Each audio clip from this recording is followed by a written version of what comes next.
Are you okay? I don't know. Okay, did you call the police yet? Yeah, I did. I'm gonna call an advocate and you can tell us both at the same time, okay? Hey, Sarah, your dad told me that you need help. So, is there anything that I need to do, or...? Just focus on getting better. With an advocate on your side, you're never alone. Today's the day! And look who I just met. Hey, Dad. You deserve a worry-free recovery. You deserve an advocate. This is the Monty Show, the truth in sports talk streaming. When you want unbiased opinions about your favorite team without the spin, all you have to do is find the Monty Show, streaming live and available 24 hours a day, 7 days a week on YouTube. And now, here's Monty. Hey, the Monty Show live on Thursday, March 27th, 2025. Just 2 more shows to go today and tomorrow. And then Monday, we move to afternoons, 2 Pacific, 3 Mountain, 5 Eastern right here on your favorite Monty Show channel. Big changes come to the show, as we've talked about. We'll have more for that. More of that as the days roll on. But we, as always, presented by the Advocates at theadvocates.com. The best injury attorneys in the business. And I tell you every day, hey, you get hurt at work, you get in a car accident on your way to work.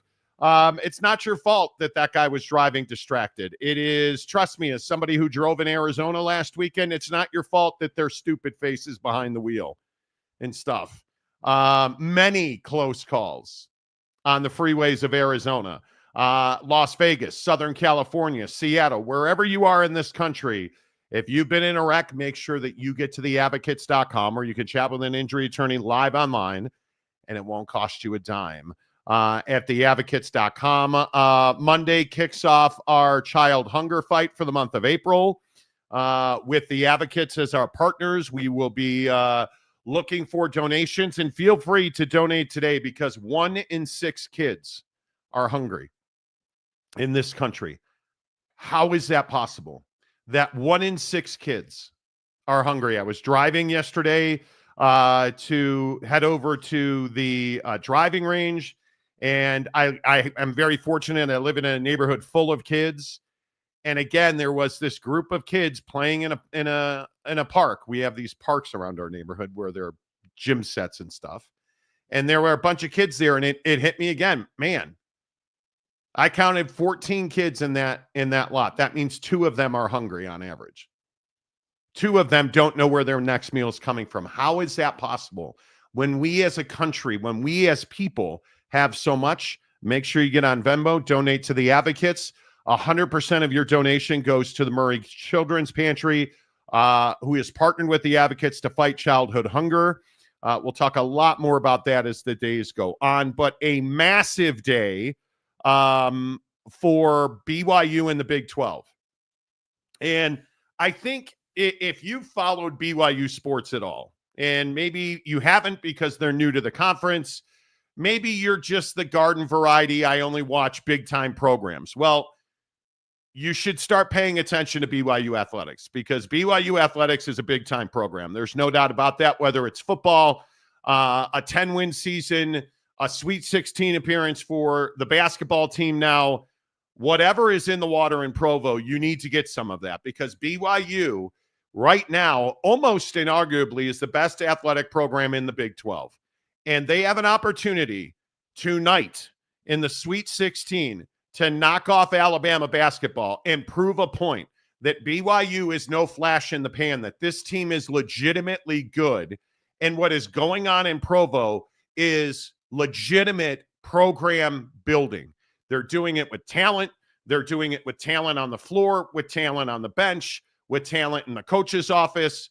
This is not accidental that BYU basketball is in the Sweet 16. In my opinion, they've played for now the last month to 6 weeks some of the best basketball in the country that nobody knows about. And so we continue to hear this narrative about BYU that it's a stunner and they're a Cinderella and they're an upset special. No, they're not. And if you're one of the people saying that, what it tells me is you haven't been paying attention to BYU basketball, because they're playing legitimately good basketball. Now, are they better than Alabama? In my mind, they are not. I think Alabama is one of the elite teams in the SEC. I think Nate Oates is one of the elite coaches in the country. But that does not mean that BYU cannot beat Alabama. And one of the things that I think is so important is that BYU find a way to win this game tonight, to break through this artificial barrier of the weird Mormons who don't drink caffeine and wear magic underpants. Because that's what most people look at BYU as. They don't take BYU basketball seriously. They don't take BYU football seriously. BYU doesn't get the respect that they've earned. They have to go out and take it. And Jake, I think tonight is absolutely an opportunity for BYU basketball to announce their presence with authority. Absolutely. And I think that, Kevin Young, the head coach for BYU, has an opportunity to really announce himself nationally. I think that, people were excited about his hire, but to your point, like, I don't think that people understand just how good of a job he's done. And I think that, when you get into these games against better teams that clearly can beat you, that's when I feel like the coaching side of the conversation really starts to climb the priority ladder, because ultimately there's going to be moments in this game tonight where Kevin Young is going to have to, drop a play, make an adjustment, sub somebody in at a key time that ultimately will either make an impact to help his team win a game or will hurt his team. And I think that when I look at BYU, like I said earlier in the week, I think that their margins are very fine when it comes to winning this game. You're going to have to shoot the ball really well, goes without saying, but you're also going to have a performance where you don't turn the ball over constantly. You can't have 15 turnovers in this game and think you're going to win this game. This needs to be one of your best games in terms of ball security. And overall, I just think that tonight is a game for BYU where I'm looking for them to have one of their best performances of the season. I almost expect them to have that level of performance because it's Kevin Young, because it's a guy who came from the NBA, because it's somebody who understands that this moment isn't too big for his team. I think when you get to, the Sweet 16, you get to the Elite Eight, you get deeper into the tournament. And what do we know? The games feel bigger. There's more pressure. There is certainly more eyeballs on your game. And for some players, that's going to go ahead and take them out of their element. That's going to make it difficult for them to be successful. But I don't expect that tonight for BYU. I expect BYU to be locked in tonight. I expect them to shoot the ball well, and I expect this to be a pretty tight game. Now, I think you have to take Alabama just looking at the numbers, but I don't think this is some 15-point blowout. I think if BYU brings their best, this is a 3-possession, 2-possession kind of game all the way down to the wire, and BYU is going to be right in it. So anybody saying that BYU somehow is, shouldn't be here or this is somehow shocking, I would agree, hasn't watched BYU. And I think if you're someone saying that, we talked about this earlier in the week, and we had people saying that Alabama somehow is not an elite team, I think you got to do your homework on this game, because this is clearly a great team from the SEC playing a team from the Big 12 that has a formula to win and is one of the teams in that conference. And it's really going to come down to who executes better. Yeah, and I think you look at the way Alabama plays, it's the fastest team in the country. They, on average, have to defend 7 more possessions than any other team in the country, which is why when we were talking about the other day that Alabama is a top 30 defensive team, and everybody was trying to run out stats saying, hey, they're bottom 100. You have to adjust for pace of play. Ken Palm, who I think most people recognize as the stats guru of college basketball, he adjusts for pace of play. Alabama basketball is top 30 in the country, adjusted for pace of play. They defend 7 more possessions on average per game than any other team in the country, because offensively they play so fast. So when I look at the way that BYU can win this game, I think they have to slow the game down. I think they have to use movement. I think they have to swing the ball. And I think that they have to, as a matter of principle, run the shot clock down under 10 seconds every chance they get. From the very opening possession to the very last possession.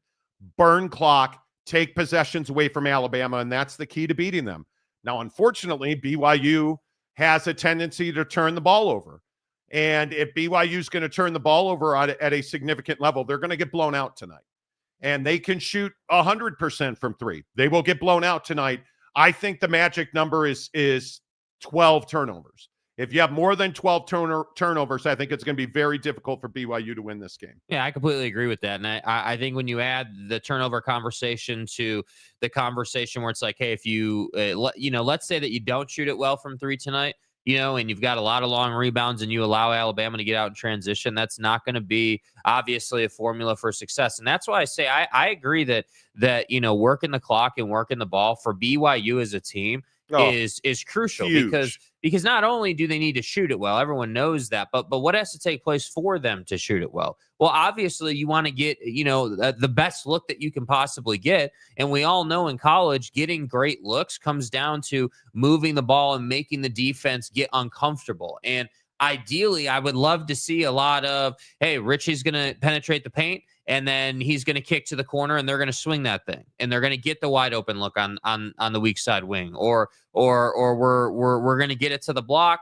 We're going to get fouled. Like, I would love to see BYU, to your point, control pace of play either through working the clock or getting fouled. Because the other thing I think BYU, doesn't, it's not something that I think is a problem for them per se, but I see it in their games where there are 5 to 7 minute stretches where they're playing this frenetic pace. It's real quick, but they're shooting it well. They've got a lot of momentum. They're riding the wave, and there's a lot of possessions in this small window. And against a team like Alabama, they like to play that way. So you can't allow the game to get away from you. Like, it would not be surprising if in this game we had a couple of 10-point runs real quick, 10 points in 2.5 minutes for either side. Because if BYU shooting it well and Alabama's running, you can kind of start to see what kind of game we're going to get here. Can they win on the road? I mean, it really is as simple as that. Can BYU win on the road? And they've shown the ability to do so, but they have not played well. Their biggest wins, almost without exception, were at the Marriott Center, not the Marriott Center. It's Marriott Center. I look at some of the stats. Ken Palm has them 9th offense, 71 defense at BYU, 178th in tempo. They play significantly more methodical basketball than Alabama does, who Ken Palm has 4th offensively at Alabama, 29th defensively, and number 1 in tempo. Yeah. I think people think this is going to be a shootout. Sure. Is there going to be a lot of points scored in this game? Look at the line. 175.5 points. Yeah, I think there's going to be points scored in this game. But when I look at the way that BYU plays, don't turn the ball over, shoot 40% from three, you'll be in this game late in the fourth quarter. Yep. I think that's late in the second half. I think that's exactly what we're looking at. I think that when you shoot 37.8% from three, I mean, that's amazing. If I said to you, because when's the last time BYU went to the Elite Eight? The early 80s? Long time. What would this mean to BYU? If I said to you, hey, they're going to the Elite Eight, they beat Alabama. Yeah, I mean, I think clearly it's a statement for the program. But I think, if we zoom out a little bit and we look at it from an athletic department standpoint, I think it's massive. I think, you had a lot of success in football, albeit a disappointing finish. Still a really good season leading the Big 12 for most of the way. And then parlaying that into basketball. And I think we've talked so much, and not just uniquely to BYU, but just to the Big 12, that the Big 12 needs to find a way to start beating the SEC a little more. And this is one of those opportunities. And it should not be lost on anyone that the Big 12 needs as many shares as it can get out of this tournament. You've got, what do you have, 4 Big 12 teams left, I believe it is. You need them to win those games. And obviously you've got Arizona playing Duke. You've got BYU playing Alabama. And, there are definitely some underdog vibes here a little bit. I think if you look at the numbers and the sentiment, but ultimately, what would it mean to BYU? I mean, I think it's hard to vocalize what it would mean. I think getting to the Elite Eight for BYU would be incredible. I mean, not only are we seeing, BYU kind of being the trend starter with hiring NBA guys into the college ranks, But then to have that hire translate into an Elite Eight appearance, it just is sensational. So I think that people need to stop discounting BYU and need to start saying, like, yeah, BYU is spending money. BYU, is a new age program from a philosophical standpoint. They're really aggressive in their media department with marketing the program and pushing the program. Obviously they've got money, and everyone just kind of assumes that the Ryan Smith, Danny Ainge kind of contingent has a huge part of this success. And AJ's not even on the team yet. Like, this is a team that I would contend doesn't have like a bona fide superstar on it, like some of these other squads. Yet I think this might be BYU's most talented team ever.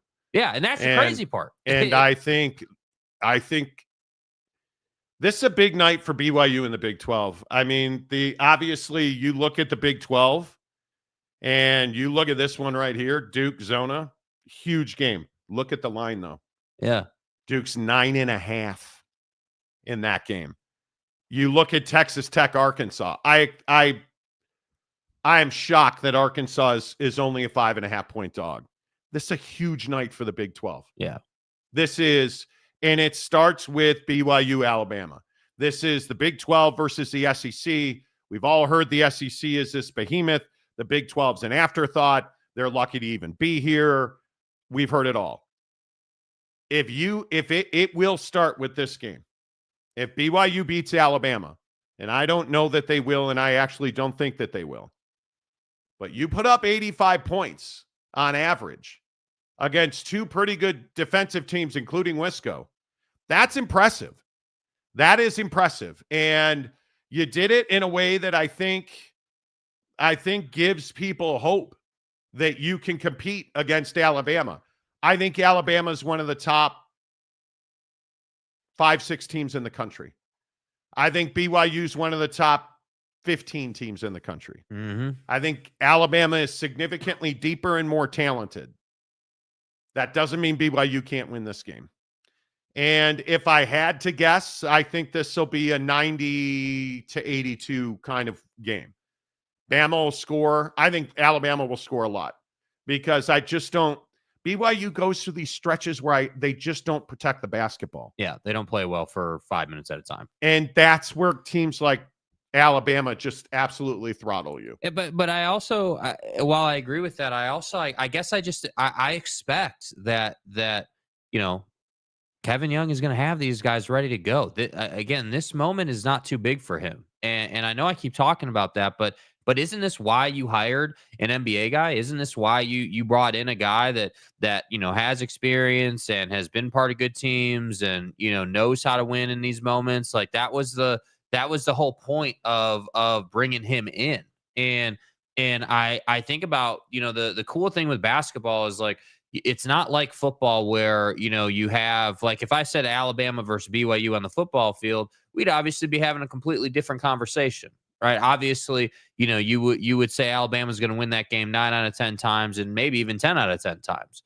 But on the basketball floor, it's different because, if you're playing well and you give yourself an opportunity, all BYU needs to win this game is for Alabama to turn it over 4 or 5 times more than they usually do. Yeah. And for Alabama to get in some foul trouble. And then obviously you got to shoot it well.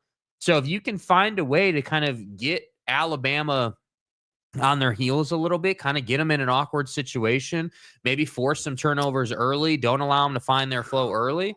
That's the kind of stuff I'm looking for out of this BYU team tonight. I want to see them come out, not just try to do what they always do, right? Like it goes out saying you have to play well, but you're going to need an extra thing. There's going to have to be something that Alabama really struggles with tonight that holds them back. And it's not going to be pace of play. I can assure you of that. They are going to try to push the pace. So it's either going to be turnovers or they're not going to shoot it well. Maybe they don't shoot it well from the line. Like those are the kind of things that BYU needs to create against Alabama to really be, within 5 points, with 7-8 minutes to go. Yeah, I don't have any doubt that this is going to come down to 3-point percentage because Alabama is very good at taking away the 3-pointer. And my opinion is, how many turnovers does BYU have? If they have 15 turnovers, they're getting blown out. Because at that point, Alabama is just going to wear your ass out. They're going to win it at the free throw line. And because you're going to have to foul them. You cannot allow Alabama to get out and run. Yeah. If you allow them to play at a frenetic pace, you will lose by 30 in this game. Because BYU does not play fast. But I think the real win is BYU is a really good design team. This is probably too much minutia, but when you play positionless basketball, which is what BYU plays, right? They run the Monty Williams system that KY brought over from Phoenix, where you don't really have a point guard. You have a bunch of guys you have 5 guys on the floor playing ball. That system is an enigma, and it can be difficult to defend. But Alabama takes away the 3-point shot, and I think that's where we really start to figure out who's going to win this game. I'm stoked. I'm excited for it. Well, and also, if BYU is not shooting it well, how soon do they go to the pick and roll? Because they've done some nice things in this tournament with the pick and roll. There's no question about it. I mean, they've gotten in the line. You have some bigs that really embrace the physicality down low and want to take it to the other team. So I again, like, that's an area where I'm like, hey, like, let's get, hey, if we're not shooting it well the first 5 minutes, if we're, 0-4 the first 5 minutes, let's say, okay, let's shift a little bit. Let's go to pick and roll. Let's get to the line. Like, let's rack up some fouls. Let's, those are the kind of things I'm looking for. It's not like, I want to see a performance tonight where the coaching staff for BYU is able to diagnose in the moment and say, okay, this is what my team is showing me right now. This is what we're doing well. This is what we're struggling with. And this is the adjustment we got to make to stay in this thing. I'm telling you right now, if it's 5 points with under 10 minutes left to go in this game, Bama wants nothing to do with that. Nothing. You want nothing, absolutely, positively nothing to do with that type of game with BYU. Alabama's going to be looking to be up 10 going to the half. And that, like, you can't allow that if you're BYU. Yeah, and I think you can't put Grant Nelson in a position, if you're Alabama, to have to come in and rescue you like you did against St. Mary's. Because that was almost a big upset, a 2-7 upset. Then Grant Nelson came in, who's been probably is their best player, dealing with this knee injury, and he looked fine. He played 28 minutes, scored 12 points, gave him 8 boards and 2 dimes. And when he's on the floor, they're a much better team. I'd expect him back out there tonight. But this is a critical moment. This is an opportunity for BYU to go back to the Elite Eight for the first time since the 80s. And this is an opportunity for the Big 12 to send a message. And I also think this is an opportunity to have a massive night, because you've got 2 of the 3 games for the Big 12 against headliners. BYU and Alabama, Zona and Duke. Yeah. And nobody expects you to win either of those games. I fully expect Tech to beat Arkansas. I think Texas Tech's a better team. I think Texas Tech is going to dominate inside. I think Texas Tech should absolutely have Arkansas in foul trouble, and they should control this game almost from inception. And I think everyone agrees with you on that. If you look at the over-under number, I mean, that number suggests a game that's controlled. I don't, and bros in Tucson in the state of Arizona, we love you. This is not going to end well for you tonight. I think, did anybody see what John Shire said? And I know y'all ripped me a couple of weeks ago when I said there's no chance Cooper Flagg is going back to Duke. Mm-hmm. Did you see what John Shire said yesterday? Anybody? Yeah, Cooper Flagg's moving on to something very special. Well, he said moving on to something very special. And he tried to, I maybe backtrack is strong, but he said it's not always about the money. Well, Cooper Flagg's going in the NBA. Yeah. Cooper Flagg's proven a point. And there are people who believe this ankle injury pushed him over the line, maybe. I don't think there was ever pushing needed. I think this is a victory tour for Cooper Flagg, but make no mistake about it. BYU's the game. BYU's the game. Because if you beat Alabama and Tech beats Arkansas, you've made a statement that you are on par in basketball with the SEC. And I don't know that many people believe that. Yeah. And the SEC is by far the best conference this year, for sure. All right, let's go to the comment section. Steely Matt. Boy, Steely, did you guys see the Wetzel piece at ESPN? If you guys do not follow Dan Wetzel, it is just Dan Wetzel on Twitter. Wetzel. Where he's talking about this is the most prolific scandal, the Matt Weiss scandal. This is the most prolific scandal I've ever seen, one source told Dan Wetzel. So this thing is just getting going with Matt Weiss. Good morning, Mr. Preston. Jay Chapman, hello. Huge for the SEC, man. Huge. Can you imagine if Calipari can knock off Texas Tech? Man. That would be unbelievable for Cal and Arkansas. Sauce. Yeah, sauce. I think that would be suey. It's not going to happen. I think Texas Tech is much better than people give them credit for. Yeah, I mean, I think that, Tech is, you talk about the Big 12, how good of a story is Tech? I mean, you had the offseason that you had in football, expecting big things, obviously, as everybody is. And now you've parlayed that once again into basketball. And this relationship between football and basketball, I don't care who you are, I don't care what conference you're in. You got to have at least a conference championship caliber season, if not a CFP caliber season in football. Yep. And then you got to push that success into basketball. And I'm not going to sit here and say that somehow if Tech were to lose tonight, that it would be written off as, oh, they had a great season. Now that would be a bad loss. That'd be a bad loss. That'd be a bad loss. But if Tech wins tonight, which they should, and they go to the Elite Eight and they lose in the Elite Eight, let's say, okay, then I can say, yeah, you had a good season. BYU, if you win tonight, that's a great win for BYU.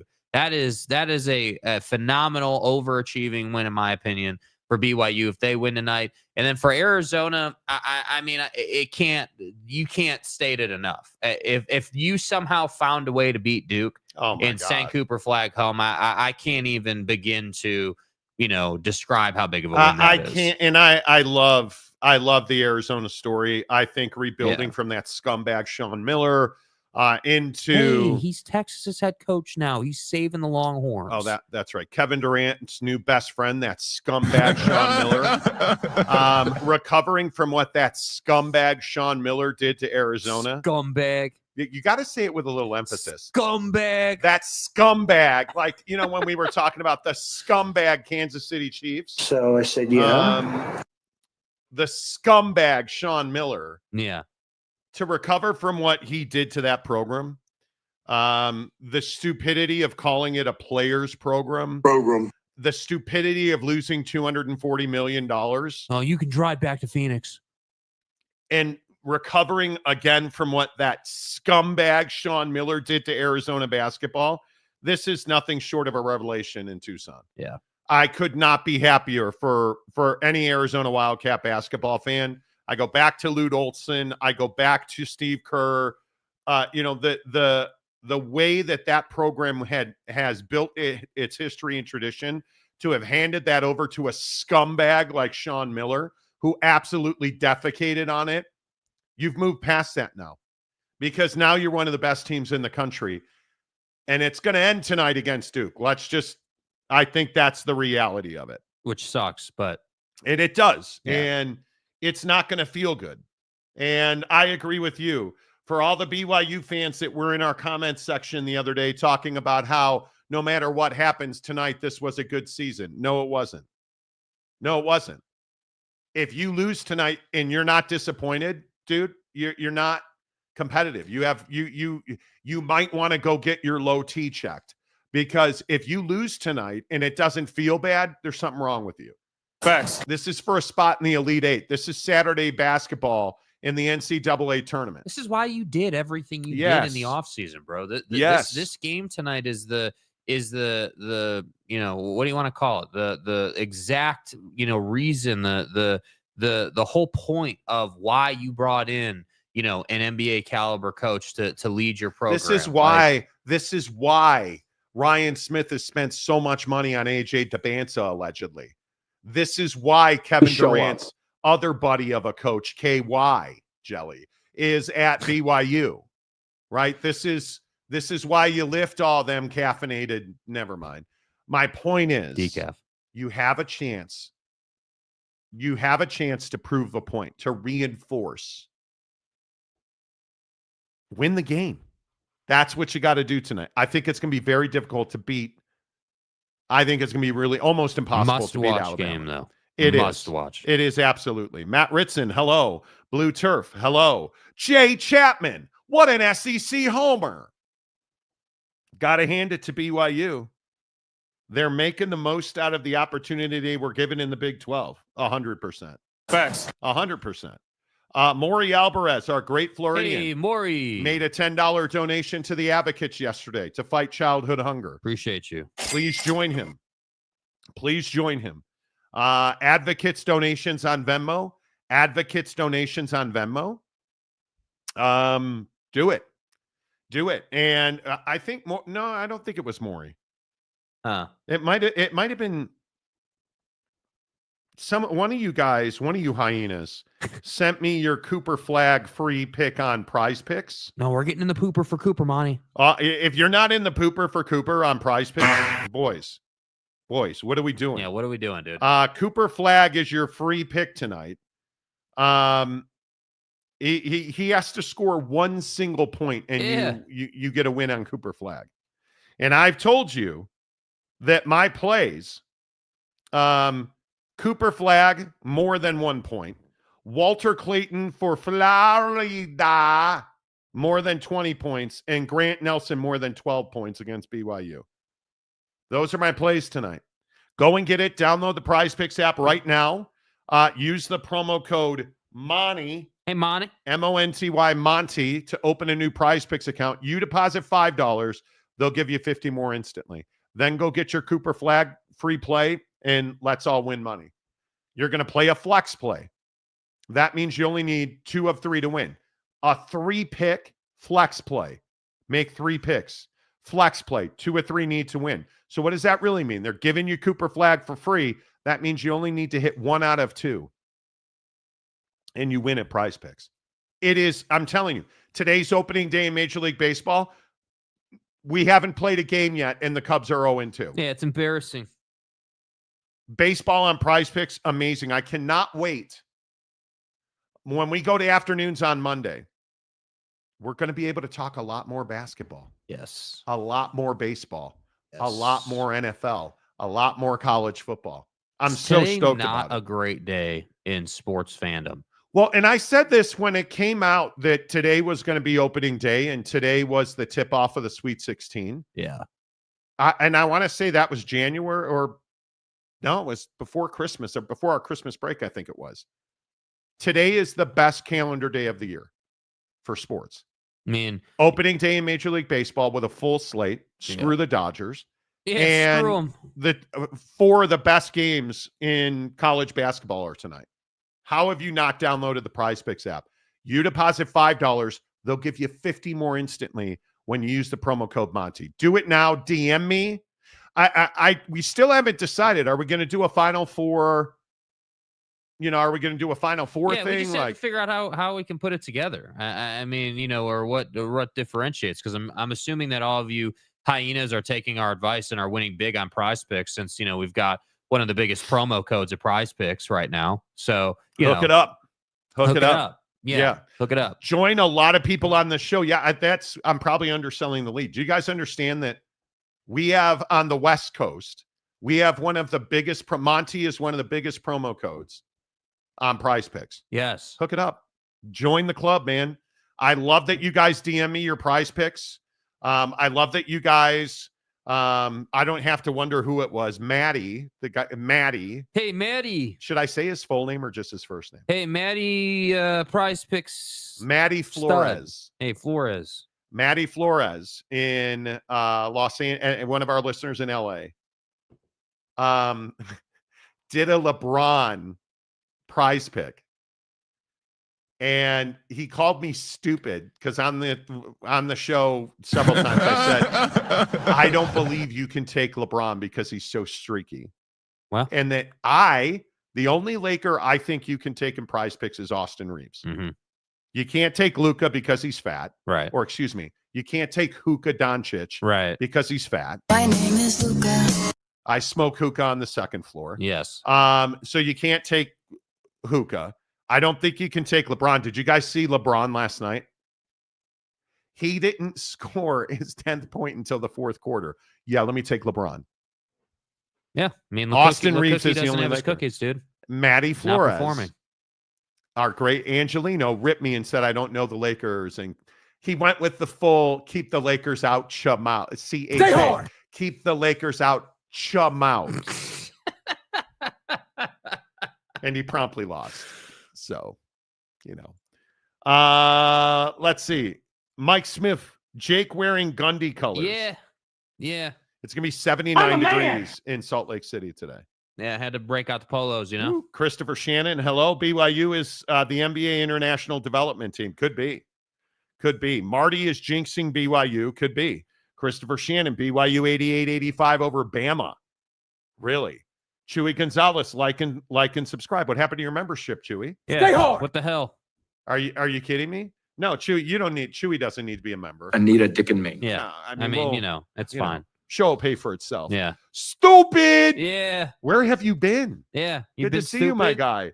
Morning, boys. Morning to you from an SEC fan. You'll never get past our officials. Exactly. CJ, welcome to the show. Now, the Hawaiian golfer, you tend to choose violence.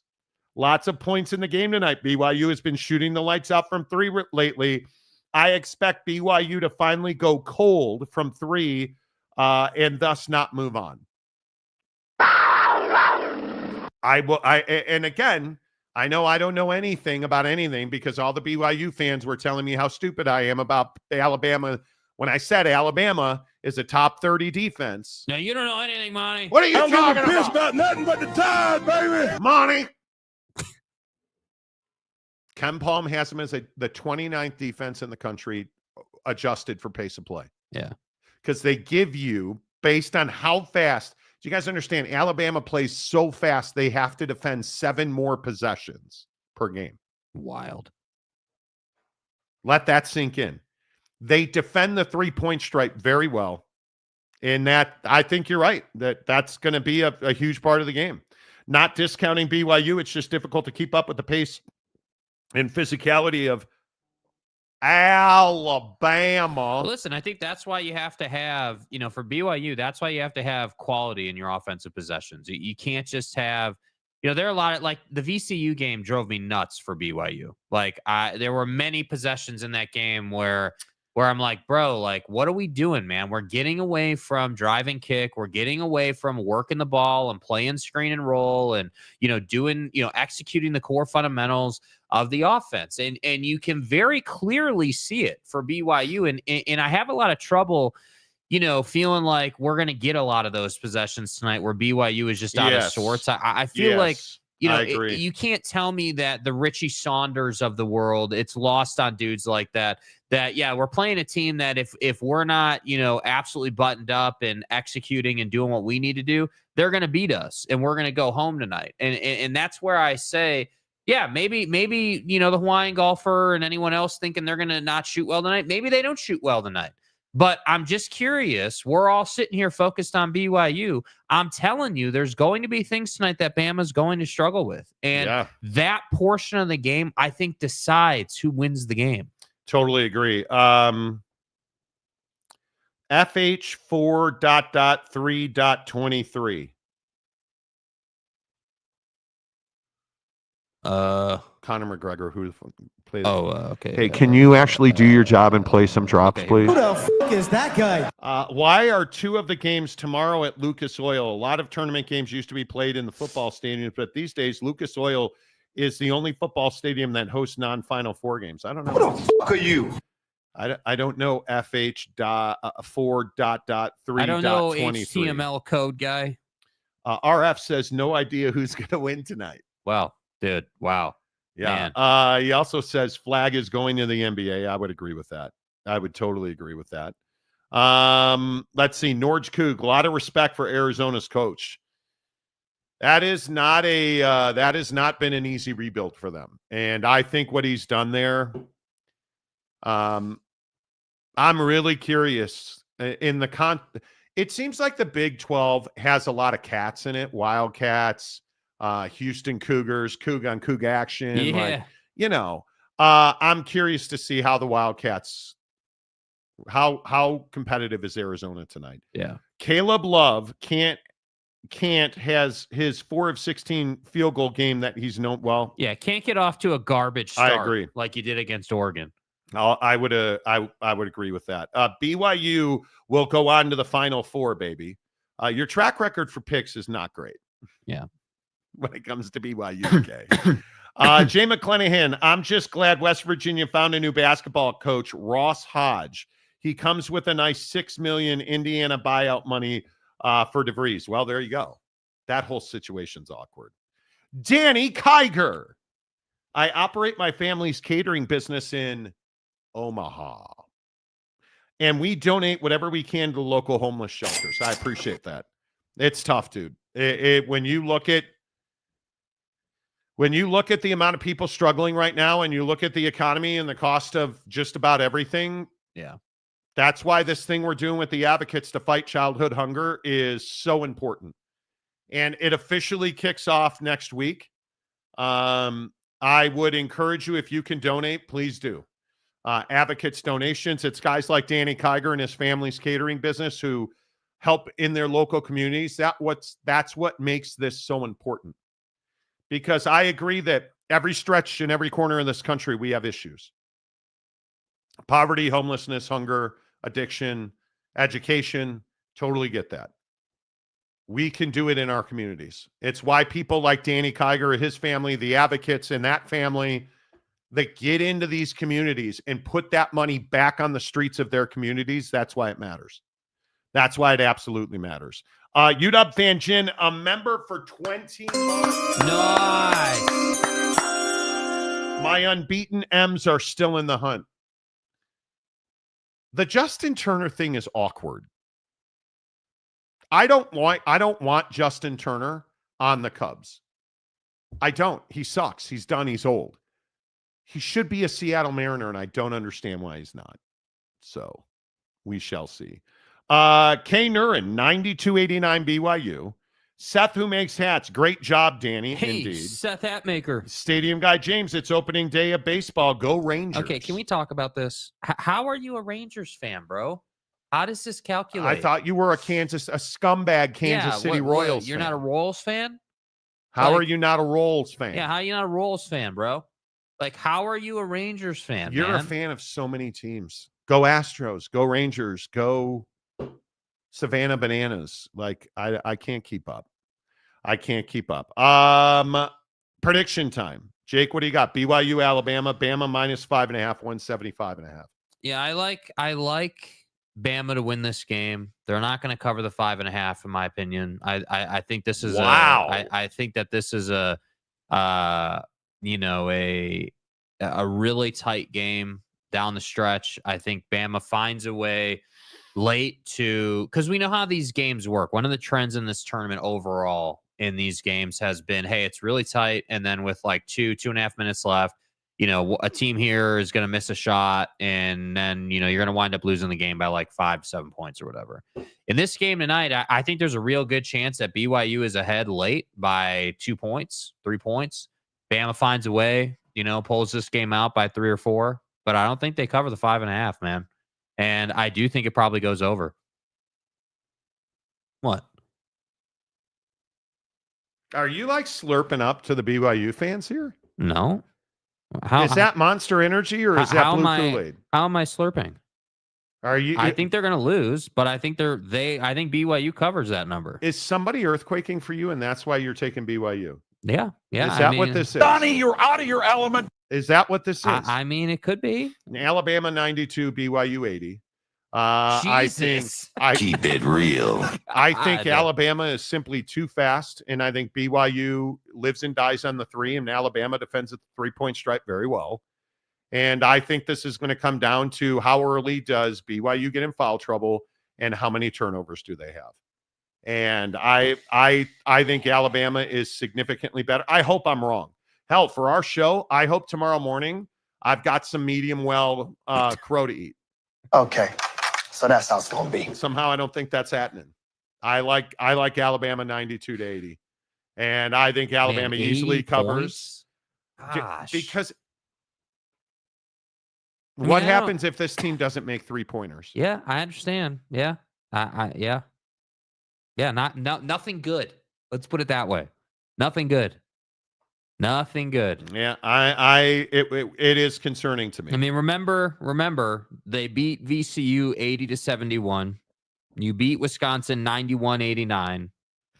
And on the regular, I mean, I don't know. You there's two types of games BYU plays. They play the 90-point game where they shoot the lights out, they run up and down, they play that frenetic pace, or they play the really slow, methodical game where it's like against Cincinnati in the middle of the season, an 80-52 game, where 80 points is their ceiling. So the problem is I just don't think that obviously 80 points is going to get the job done against Alabama. And the question once again is going to be, how do you slow down Alabama? And you slow them down by running elite offense and eating clock. That's how you slow them down. And again, it's just going to come down to, does BYU shoot 40% from three? Because if they don't, you're going to have a lot of long rebounds and you're probably going to be down 10 at the half and have to claw your way back. I think this is going to be very tough, in my opinion, for BYU. And listen, I'm not saying that BYU is not going to be in the game. I'm not saying that I think this is going to be Alabama pulling away late. And I just don't see how this ends well for BYU. You're such a dick.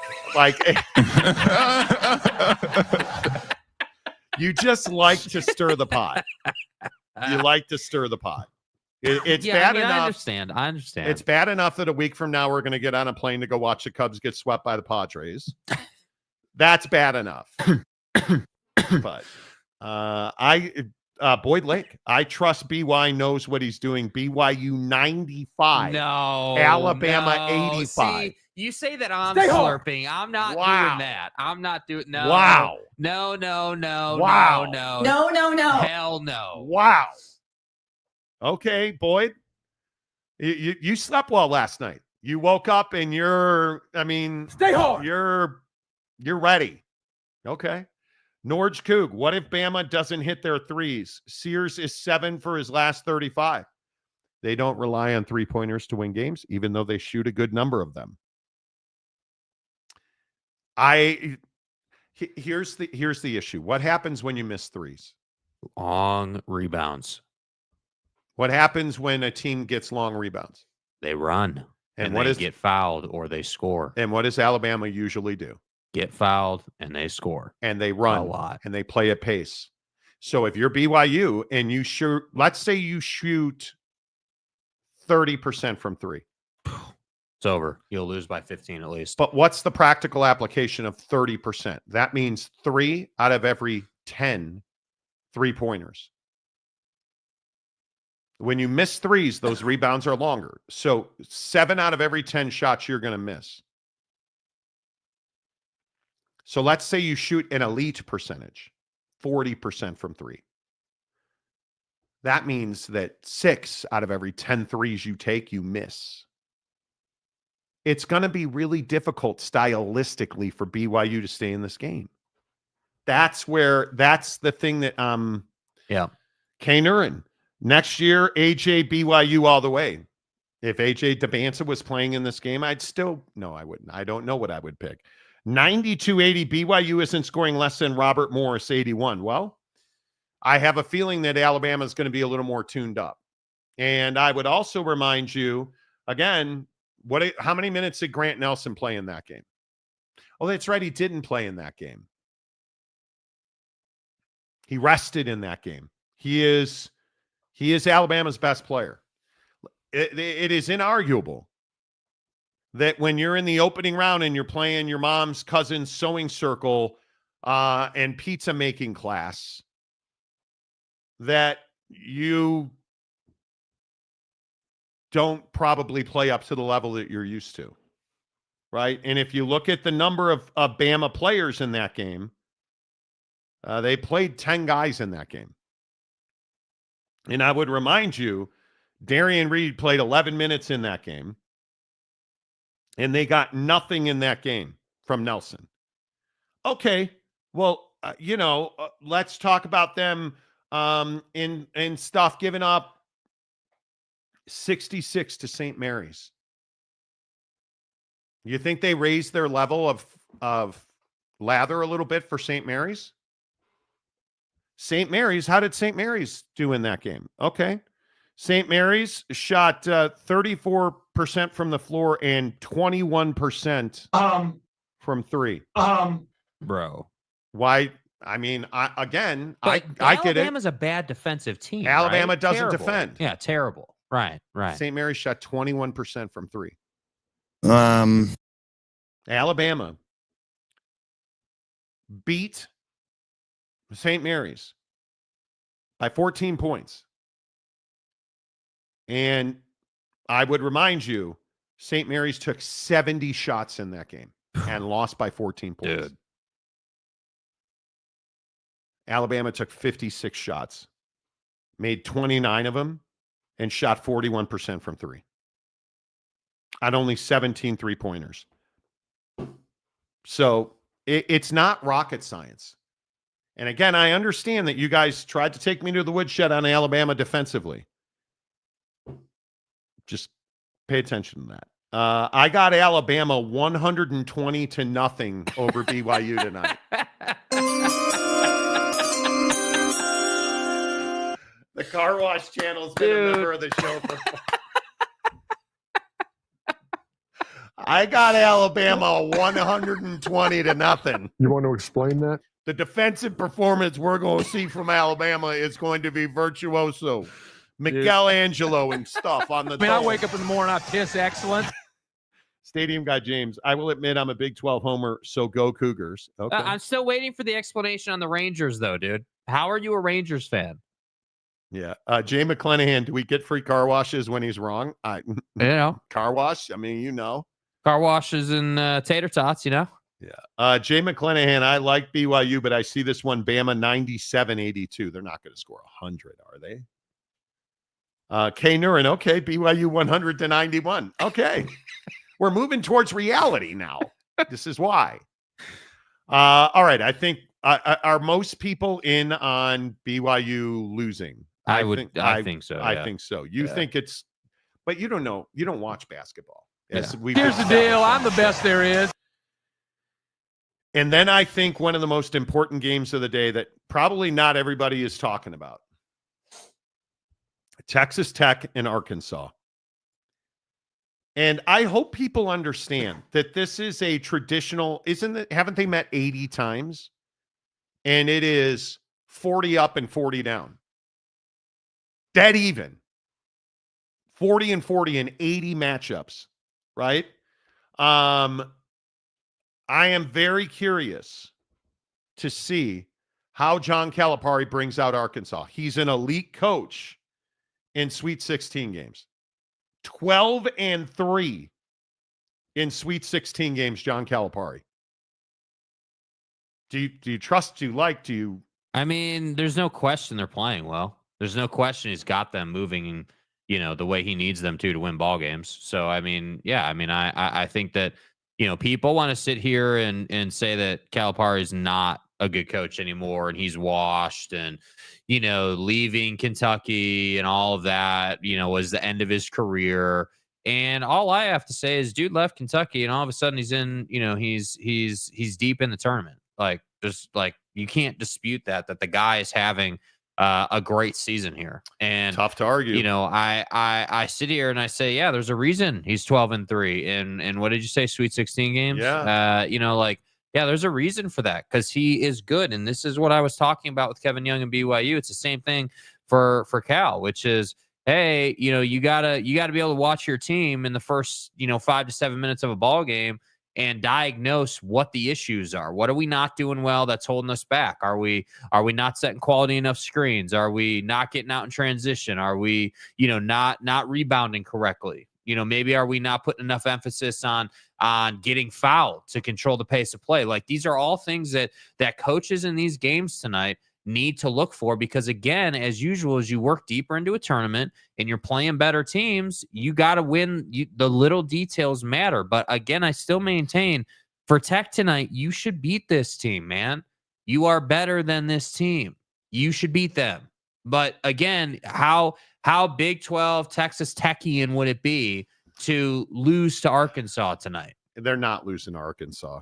And I think Arkansas has been a great story. His cool little pig suey jacket, orange, red, burgundy. Yeah, that's all cool. It's over, John. Tonight's tonight. I think, pew, pew, throw the tortillas, MFers, because I think Texas Tech is a better basketball team all the way around than Arkansas is. And I think the one guy that I think you kind of worries you is Boogie Flan.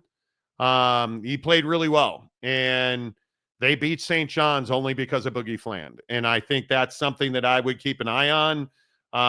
But when you look at Flan and Billy Richmond, and Cal's got talent, there's no question about that.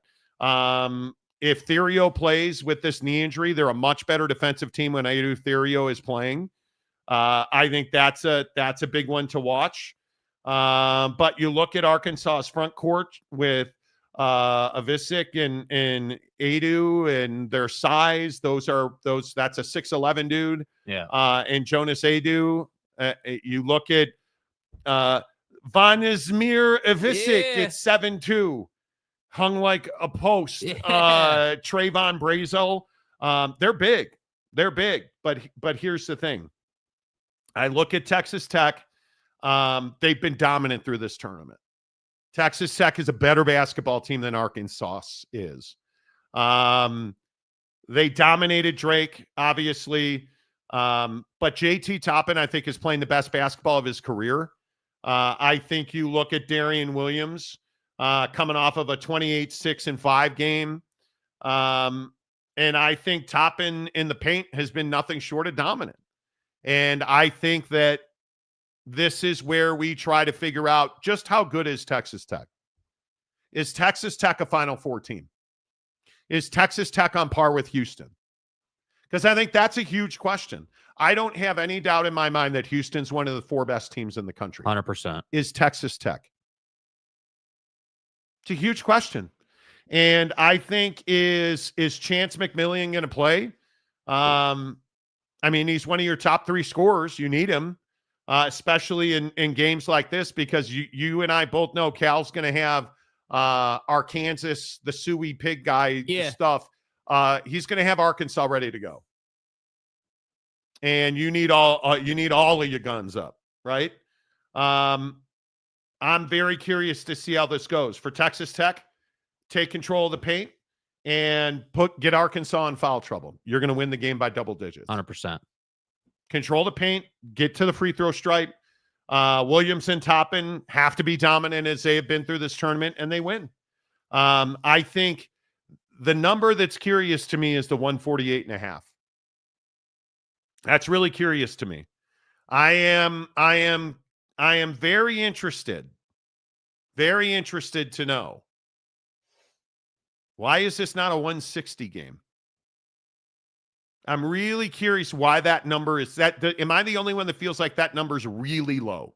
Yeah, I mean, it could be attributed to Tech getting to the line a lot, slow pace of play, not as many possessions, foul trouble. Like, that could definitely be part of it for sure. You're looking at this as a 74-76 kind of game. I don't see it that way at all. I see this as an 85-72 Texas Tech win. I think they're going to win comfortably. That's the one that That's one I think is very interesting. Christopher Shannon. I won't go against John Calipari. St. John's game showed he still has it. Oh, I don't think there's any doubt that Cal is, at this time of year, game by game. And I think that's like one of the disadvantages of a guy like KY at BYU. He doesn't have this kind of experience. He hasn't been in the pressure cooker, the Instapot, known as the NCAA tournament. Yeah. I think that's absolutely a question mark. John Calipari understands not looking at the Final Four when you're in the Sweet 16. Don't look at the Elite Eight when you're in the Sweet 16. It's one of the reasons that he's so good this time of year. He focuses 1/2 and 1/4 at a time. He understands how to control his emotions in game. That's why John Calipari is good. But ultimately, at this time of year, when we're talking about one shining moment, that only happens because Cooper got up in your pooper, right? Like Cooper Flag, guys like that, guys like Toppin. Yeah. They make plays. They live for this time of year. That's why Texas Tech is going to win this game. I love John Calipari as a coach. He's a big game coach. Got no doubt about that. Texas Tech's a more talented team. And I think really, if we're truth telling, Arkansas is a more flawed team than Texas Tech. And Texas Tech is playing elite basketball right now. That's why I'm taking Tech. The Hawaiian golfer, Calipari, has a ridiculous record against the spread as an underdog in tourneys, 8-3-1. Yeah. Stadium guy James, Calipari is about to go 12-4. Wreck 'em, Texas. Pew pew. I love Texas Tech tonight. Texas Tech wins, but it will be really, really tight, like a 1 to 2 point game. Really? That would be phenomenal. Shannon says Arkansas 68-63 over Tech. Really? So this is up in the air. You guys think that Arkansas is going to win this game? It feels like well, they're putting a lot of respect on Coach Cal's record. We'll see. Boyd Lake, go Raiders. Pew pew. Hawaiian golfer, Tech to the Final Four. Book it. Okay. Monty is spot on. Go Tech. You know. Car Wash Channel. Free car wash on me if Bama wins on me and BYU loses. Okay. BYU and Alabama both can't win, so get ready to get some car washed. Capazzo, smash the like button, casuals. Yes, please. Sal Capone. Dun, dun, dun, dun, dun, dun, dun, dun, dun, dun, dun. It's been a good run, Sal. I am your father. Cooper is crawling all up in that pooper tonight. Yeah, he is. Tell me how ridiculous it is that Houston has to play Purdue in Indianapolis. Ridiculous. I agree with that. Danny Kiger, the bacon is sizzling in the pan tonight. Okay. I agree. I think Tech wins. One shining moment is going to show Flag crying, losing to Zona. Bro, can you imagine if Arizona beats Duke? Bro. If Arizona beats Duke, tell me that we are not reincarnating Lute Olson. Right? Tell me that this doesn't harken back to the great days of Arizona basketball. Not that scumbag, Sean Miller. Yeah. Not that fire crotch, Nico Scamian. Yeah. The Red Mamba. No. Can you imagine if Arizona beats Duke? They're not going to, so I don't really imagine it much. But can you imagine if Arizona pulls that off? My God. Sal also says Tech 72, Arkansas 65. That sounds about right. Is there a prize picks option for Cooper plus LeBron versus Stephen A? I believe there is. And we're going to get to Stephen A. LeBron because what LeBron did to ESPN and Stephen A. Smith yesterday, I would have to believe that LeBron's going to get indicted for assault here. I mean, my God. T. Lawrence, I'm betting Razorbacks on the money line. In Cal, I trust. Okay, well, why don't you just send me the money on Venmo then? Yeah. The stadium guy, James, if an Arkansas fan eats a pork chop, is that cannibalism? That's not very nice, James. It's not very nice. I, as a matter of principle, do not eat bacon or pork very often. You're above that. Yeah. I don't get down in the mud with the pig. Do you guys understand pigs eat their own feces, and you still eat? My bad. Texas Tech slips on their own tortilla. Another Arkansas pick. Bama will cover BYU. Okay. Man, maybe I'm just over here. Oh, fuck. This is interesting. I think these are several of the hardest games to pick, generally speaking. They're really difficult. I think the Alabama BYU game is a toss-up. I think that there are several different ways that game could go. The Tech game, I understand why people are putting a lot of respect on that record for Cal. Totally get that. At the same time, I just think that Tech has a lot more ways to win, than Arkansas does. And that's for me why I would take Tech, but we'll see.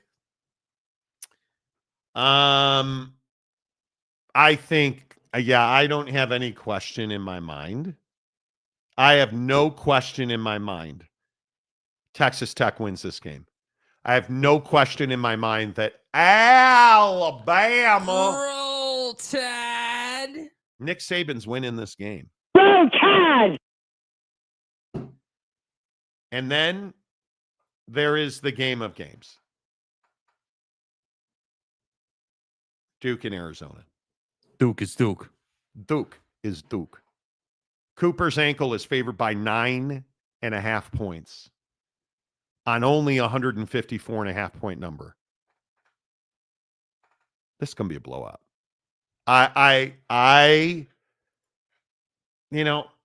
When you're special, such as in like myself, you see things before I just see things. Yes. Arizona's a great story. There's no question Arizona's a great story. Mm-hmm.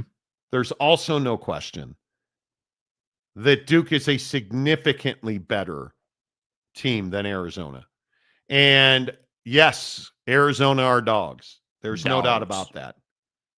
It's a 9.5 point number. It's not 3.5. It's not 6. It's 9.5 points. That's not accidental. Tyrese Proctor, Cooper's ankle, they both look great. Duke is just, I think, by a lot, the best team in this tournament. Yeah, I think that Arizona has this tendency not to play well to start games. And then they're able to turn it on. I think one of the areas, in this game that Arizona is going to have to just absolutely obliterate Duke in is rebounding. Arizona really likes to pound the glass. They like to get a lot of rebounds, get those extra buckets, get second opportunities. And that I would fully expect them to be trying to take advantage of. But I also think, Arizona, the game plan's got to be to get Duke in foul trouble early. I mean, that's you got to handicap them. You got to kind of handcuff them and, put them in a tough position if you want to stay in this game. But if you're going to allow Cooper Flagg to play as much as he wants and do whatever, you're going to lose the game. There's no question about it. And that's where I say there's a lot of these matchups where I'm like, yeah, my coaching to the team would be like, hey, yeah, let's, get the ball, get a switch on to Cooper Flagg and go out and get fouled. Do it. And if you can do that, you're going to make life a lot easier for yourself in the matchup. But unfortunately, I don't feel like coaches really talk about that too much.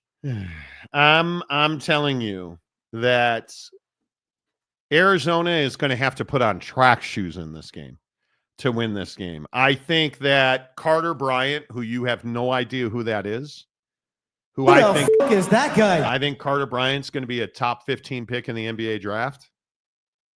He is going to have to guard Cooper Flagg and do it well. And nobody's been able to do that.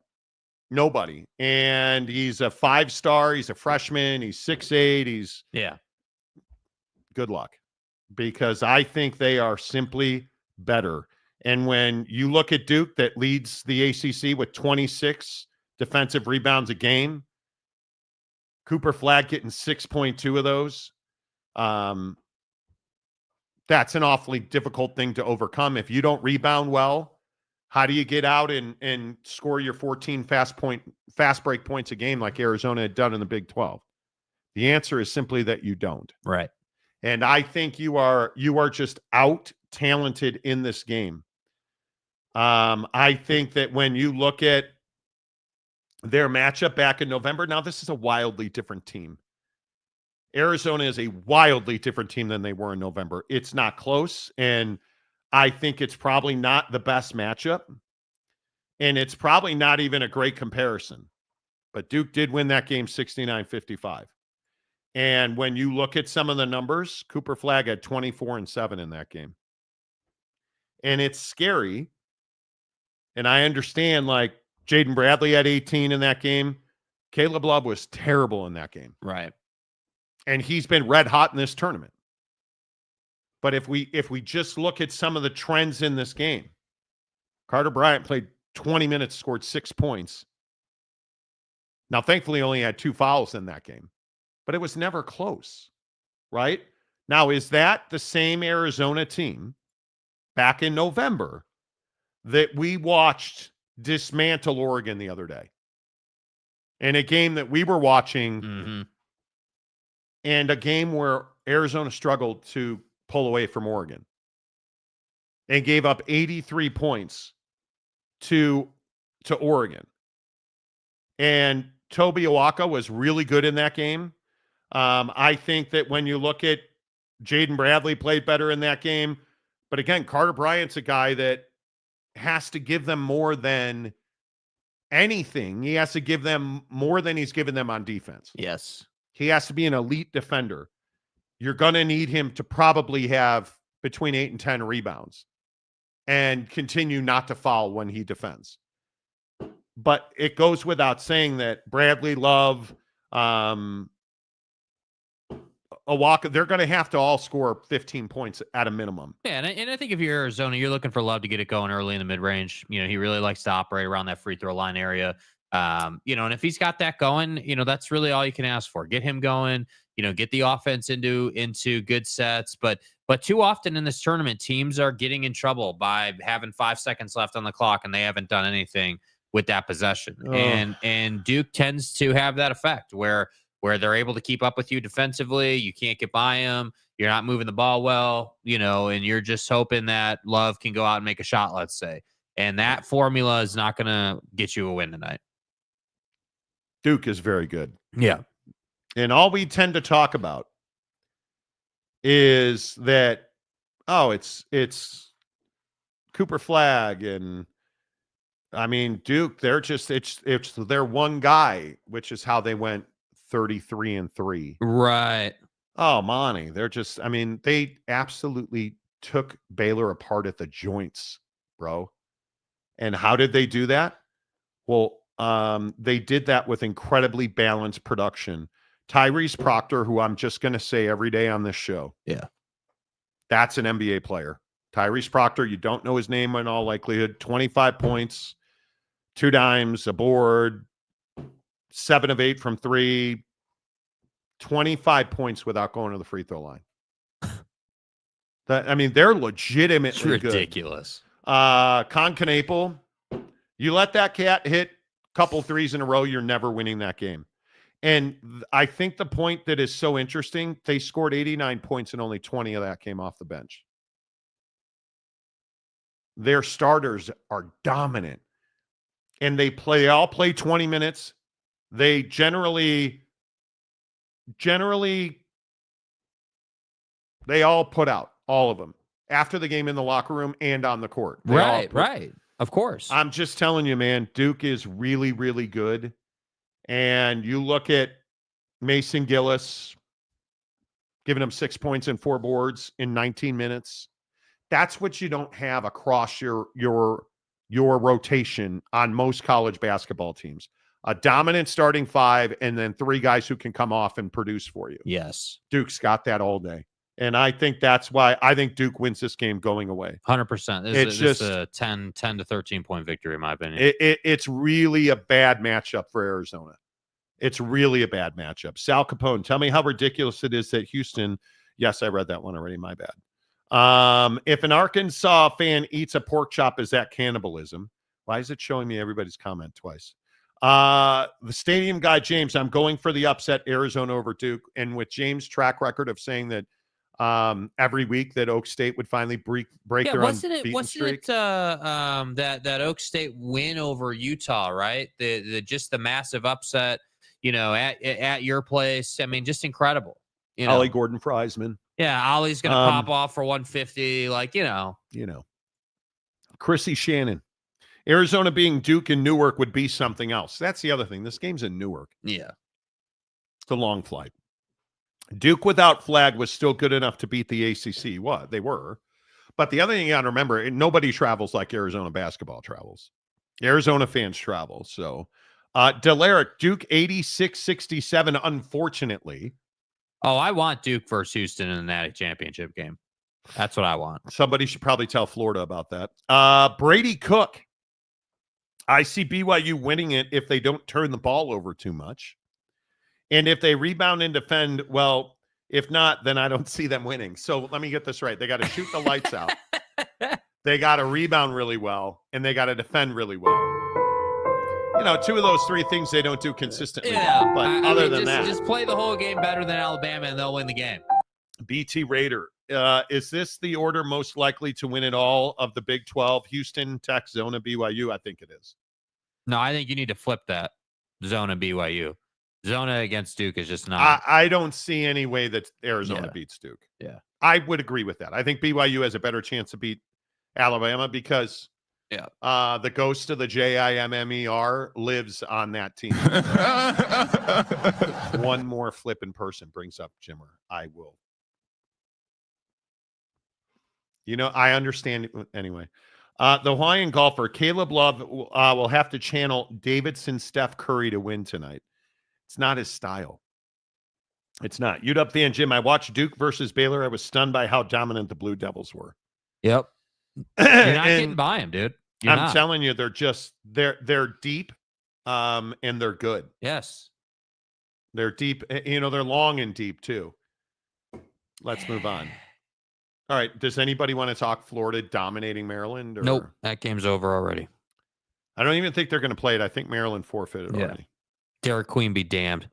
Derek Queen be. Well, how's it travel, Monty? Yeah. 18 steps later, he had the ball and was just walking all over the court and everything, And never mind that every person who knows officiating, like all of the TV officials, everybody has said, he didn't gather. So it's not. Those two steps are not traveling. Yeah, but I gathered. Yeah, on your mom. Oh! The cack. Okay. I'm down. Please hit the like button here on the Monty Show as always. Hour number 2 of the Monty Show presented by our good friends at Prize Picks. Download the Prize Picks app. And again, Cooper Flag's a free play tonight. Do it. I want you guys to win on Prize Picks. It is as easy as it's ever been to win on Prize Picks. Don't tell that to me. Anybody with half a brain generally wins on Prize Picks. Cooper Flag, half a point, more or less. Walter Clayton Jr. for Florida. Right. And Grant Nelson for Bama. 2 of those 3 have to hit. Your boy wins money. It's that simple. Download the Prize Picks app. Use the promo code Monty to open up a new Prize Picks account. You deposit $5. They'll give you 50 more at Prize Picks. Hook it up. Cooper Flag is one of the best free plays we've ever seen. Absolutely hook it up. Do it. All right. The topic I really hesitate to take comments on because you guys generally lose your mind over this. Mm-hmm. Why did you call him La Cookie? Because, dude, LeBron James yesterday and before yesterday has a story that he tells where he's on the team plane as when he was with the Heat. The story goes that LeBron James and on the team plane with LeCap, LeBag, Ladad, is playing cards with his boys, and it's as a matter of routine. He claims there were 6 flight attendants on their team plane, typically. And the flight attendants would, he says, make him fresh cookies on the plane. And he would have 2 of them, went as far as to say that the edges were crispy and the middle was soft, just the way he liked it. And one day he shows up on the team plane and the flight attendant says, yeah, we're not allowed to give that to you anymore. Can't do it anymore. And he knew that was his time to go ahead and begin to look for greener pastures because Pat Riley took his cookies away. And he also said that D Wade leaving to go to the Bulls was also a key indicator. So that's why I call him La Cookie, because the guy left the Miami Heat essentially over some cookies. That's the example. It's the principle of it. Yeah. Jake texted me yesterday. Oh, look, cookies. You see this BS on Pat McAfee show? Can you believe this? Yeah. Then we get to fast forward to La Cookie versus Screamin' A. And you guys all remember the viral video clip of, LeBron allegedly confronting Stephen A. And, they must have had some yelling match on the floor, if you believe everything that you're hearing. And then yesterday, Bron goes on, Pat McAfee, and is explaining the beef. And this is his side of the story. He's like on a Taylor Swift tour run right now. Oh, yeah. Yeah, we're watching it. Yep. We're all seeing it. Oh, yeah. You're seeing it as well. He literally, it started off with, I didn't want to address it. Yeah, sure. I didn't want to address it. I wasn't going to address it. But since the video came out, I feel the need to address it. Yeah, well, viral. You would have been to talk about it. Are you kidding me? If there's one person that couldn't wait to the video to drop so you can address it, it's your ass. Like, seriously, and like another, he completely like missed the whole point. The whole point. Never would I ever not allow people to talk about the sport, criticize players about what they do on the court. That is your job, to criticize or to, be in a position where, okay, if a guy's not performing, that is all part of the game. That's all part of the game. But when you take it and you get personal with it, it's my job to not only protect my damn household, but protect the players. And I think a lot of the media, including him, and I know he's gonna be happy as hell. He's gonna be smiling from ear to ear when he hears me talking about him again. Oh my God, he's gonna get home and grab some ice cream out of the fucking freezer and sit in his chair in his tighty whities on the couch. I hope at some point you two do get a chance. But you're right. Dude, relax, bro. First of all, how good is it to see LeBron James doing an interview? Very good. You never see it. Yeah. Second of all, he said exactly what I said. LeBron didn't go after Stephen A. Smith, if we're calling it going after him, because he was criticizing Bronny's basketball game. He went after him because he was ripping LeBron as a dad, and he was ripping Bronny as LeBron's son. And I agree with what did LeBron say, out of pocket. Stephen A. Smith is a PR thirsty hoe. That's what he is. He wants LeBron talking about him. Yes. I believe LeBron, because when you listen to Stephen A. talking about this situation, why would I believe you? I didn't think that Pat McAfee disrespected me or did me wrong in any way. He did his job, and I got no problems with it. My issue is with LeBron James. And I just want to say for the record, LeBron James is full of it. And in this particular instance, as it pertains to his son, he is a liar. And he went on national television today and he lied again. I don't believe you.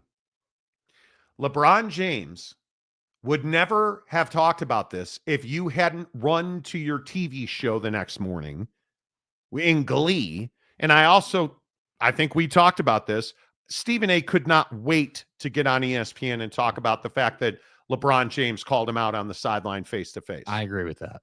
He could not wait. Yeah, I agree with that. And talking about how I would have, if he'd have come and I'd have thrown hands. Shut up. Yeah. Like, you're not. Stephen You're A. not that Smith. guy, pal. Stephen A. Smith is what's wrong with our culture. Stephen A. Smith is a keyboard warrior.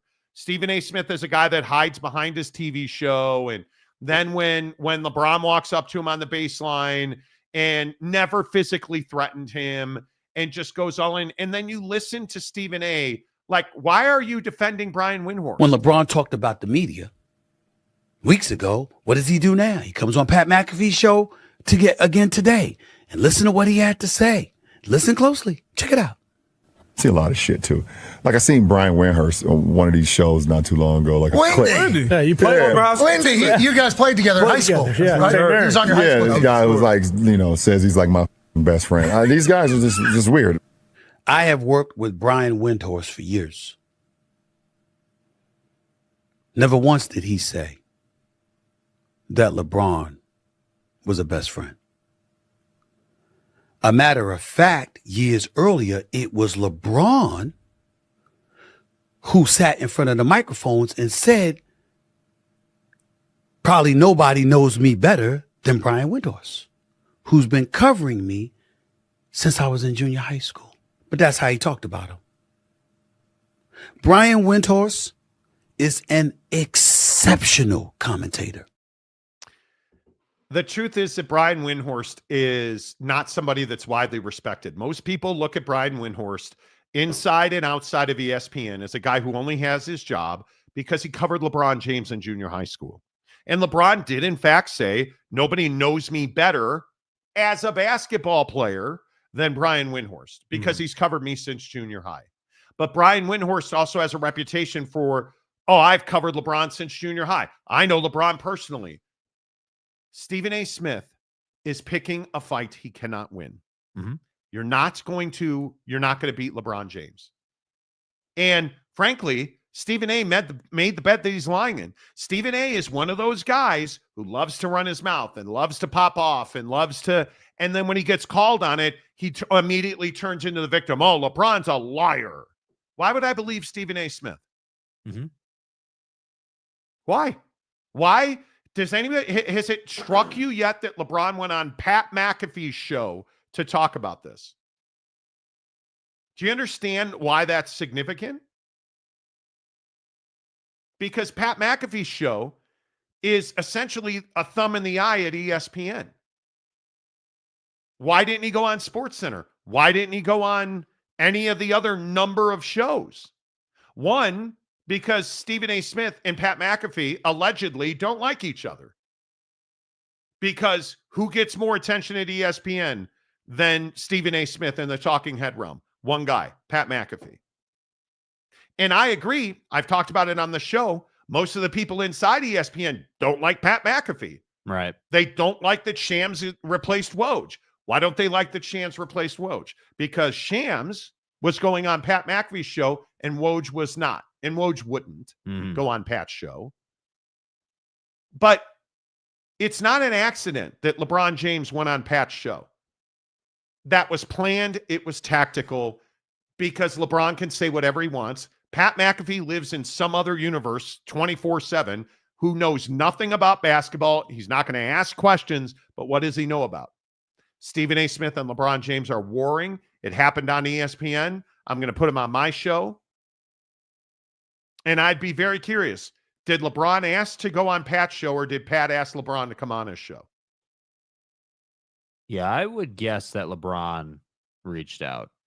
I would almost be certain of that. Yeah. That LeBron reached out. Yeah.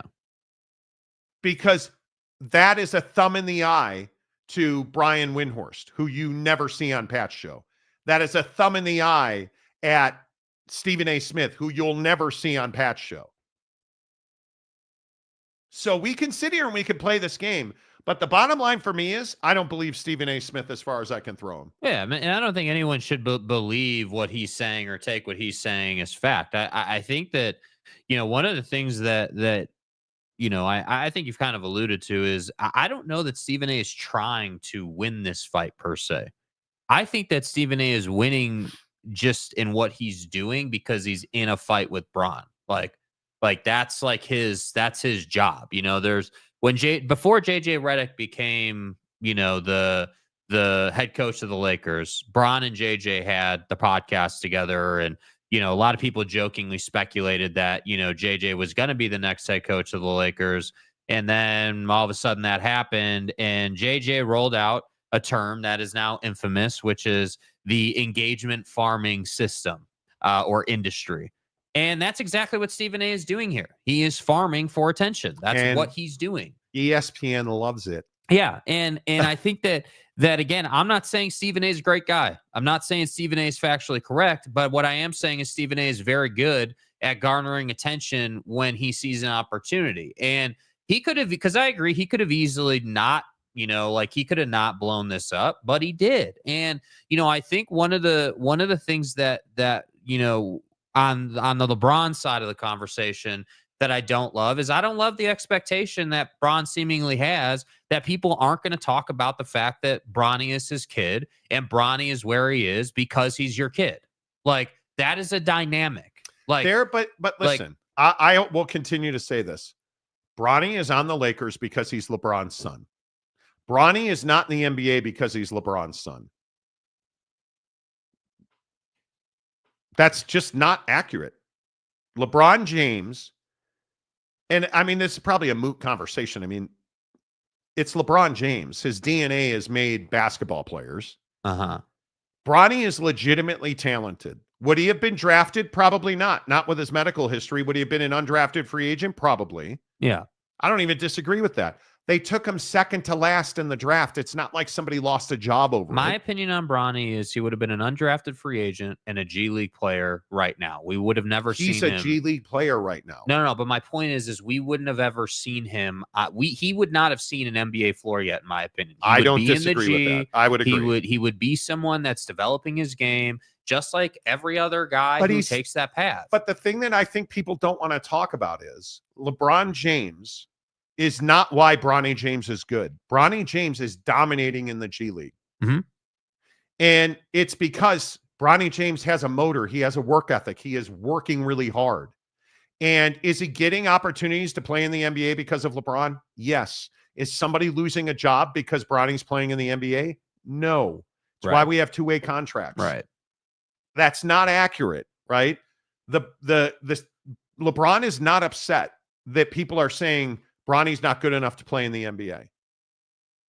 They're up. I think LeBron gets upset when people talk about how it's LeBron's son and LeBron, like all these idiots saying LeBron forced the Lakers to draft Bronny. Mm-hmm. Nobody forced the Lakers to draft Bronny. They wanted to. They made sure they were in position to, because you have the best player of his generation. Right. Why would you not appease him? If LeBron James was a Pacer, a Bull, a Thunder, any team in the NBA, they would have drafted Bronny. Yeah, and why would you not? I think that's where I agree with that. That's where I come down on that as well. But I think we have to acknowledge that there's a difference of opinion on that for a lot of people. A lot of people don't agree with that sentiment, which is what? Which is that why would you not appease Bron? He's done a lot for you. Like, there's no reason not to. Like, you know, it makes sense. Because he's still arguably the best player in the NBA. Right. And so, but my point is that the people who don't like LeBron, I would say LeBron haters, their point is that they disagree, that he forced them to, they only did because it's Bron. And all I'm saying is that the only thing that I don't like from Bron's side of the conversation is you know, that he has this sense of, like, my question to Bron would be, why did you even humor Stephen A? He's a media mouthpiece. He's someone that you know, he's what ESPN calls an opinion maker, right? An opinion creator, someone that his job is to come to work every day and have an opinion on the hottest topics in sports. I would agree with that. That's his job. So my point for LeBron James is, let's not sit here and take Stephen A to the woodshed for blowing this story up, and then not on the other side, just, you know, not talk about the fact that LeBron James is the reason this is a story. You went out of your way. You chose to confront Stephen A. under the guise that you have to defend your household. Nobody walked into your house with a gun and mask and tried to steal Bronny from his bedroom, dude. No, but Stephen A. likes to, and again, I think we all like to, you like to say ridiculous things you can't back up. Stephen A. Smith has a history of that. Mm-hmm. Stephen A. is very comfortable behind a camera, not in front of your face. And I think Stephen A. could not wait to get on TV the next morning and talk about that LeBron confronted him. Which I think he lied about, Stephen A. That whole thing about how I wasn't going to talk about it, but then it went viral. I woke up and it was viral, and the suits at ESPN, told me I needed to talk about it. No, I think that you after that moment, after the LeBron thing happened at that game, you said to yourself, yep, here's my next story. I'm going to talk about this. I'm going to blow this up. I'm going to go on like 5 different podcasts. I'm going to take this thing as far as I can take it. And my only question is, where does this end in terms of Stephen A. talking about it? I mean, you like, obviously, again, LeBron is stirring the pot by going on Pat's show. There's no question about that. That was a choice. It was strategic. You went out of your way to do that, and you didn't need to do it, and you still did it. So I'm not going to sit here and not that you're suggesting this, but I think some people like want to feel bad for Bron, or like Bron's the victim here. Bron's not a victim. I don't think that's the case at all. Bron is absolutely stirring the pot, looking for a fight, trying to make a point. He's trying to make a point. That's what he's trying to do. And it does drive me nuts sometimes with LeBron that he has this, entitlement energy sometimes. I think that LeBron James thinks that because he's him and he's done what he's done in the league, that people aren't going to make statements and share their opinion on how the Bronny thing went down or anything else went down. Is he wrong? For what? Thinking being that people entitled? shouldn't do that? No, being entitled. I think we've forgotten he is arguably the best player ever. Certainly top 2 players ever. He is creating history pretty much nightly. Do you understand who this guy is? When you say he's entitled, goddamn right he's entitled, because he's earned that. Yeah, he hasn't earned telling the media how far they can take it. No, he but we're in a society where guys like Stephen A. Smith go unchecked. Then why did he go on Pat's show? LeBron? Yeah. Because I think he understands he's got the bully pulpit. He understands LeBron James doesn't do interviews. That was not an accident. He went on that show to, in my opinion, prove a point. And I think point taken. You go after LeBron as a basketball player, you're never going to hear from him. You tell LeBron to shut up and dribble, it's going to be a cultural phenomenon. Mm-hmm. This is no different than the racist Laura Ingraham telling him to shut up and dribble. And she took a beating for that. And when you are Stephen A. Smith and you start talking about his family in a very personal and insulting fashion as he did, yeah, I think LeBron's going to prove a point. And the Windhorse thing, I think when you look at ESPN's dynamic right now, there's a reason that you see, how many times a year does Windhorse go on Pat's show? Once? Yeah, not much. Not very often at all. Yeah. How many times? Adrian Wojnarowski, I think, was on that show one time. Adam Schefter's every week. Shams is every week. Whether you like Pat or not, there is no questioning, in my opinion, he's the biggest sports talk guy in the country. Mm-hmm. You take that platform, and then you understand that LeBron went on that show only to put a thumb in ESPN's eye. Mm-hmm. That's why he did it, because he can. But let's get something very clear. Stephen A. Smith is not on LeBron's level. And at some point, we have to do something about people in the media who have zero accountability. You just handed Stephen A. Smith $100 million. Well, you're getting what you paid for, because I don't think this is a good look for ESPN. I don't think it is. Why isn't Stephen A. Smith? Look at this clip. Ask yourself, where is this clip from? I didn't think that Pat McAfee disrespected me or did me wrong in any way. He did his job, and I got no problems with it. My issue is with LeBron James. And I just want to say for the record, LeBron James is full of it. And in this particular instance, as it pertains to his son, he is a liar. And he went on national television today and he lied again. Was that on First Take? Wait, was that on Sports Center? Was that on NBA Live or NBA Today? No, where was that? That was on Stephen A's YouTube channel. Why was that? Because ESPN's not going to let him go on ESPN and call LeBron James a liar. Bad for business. Bad for business. But yet, can LeBron go on ESPN and call Stephen A. Smith a liar? Can he go on ESPN and call Brian Windhorst a gravy train guy, essentially? Yeah. And what are you going to do about it? Nothing. But I agree with all of that. I don't know that I agree that it's bad. This is a bad look for ESPN. I think that Stephen A. was never going to leave ESPN. They weren't going to allow him to go somewhere else. You're always going to pay him.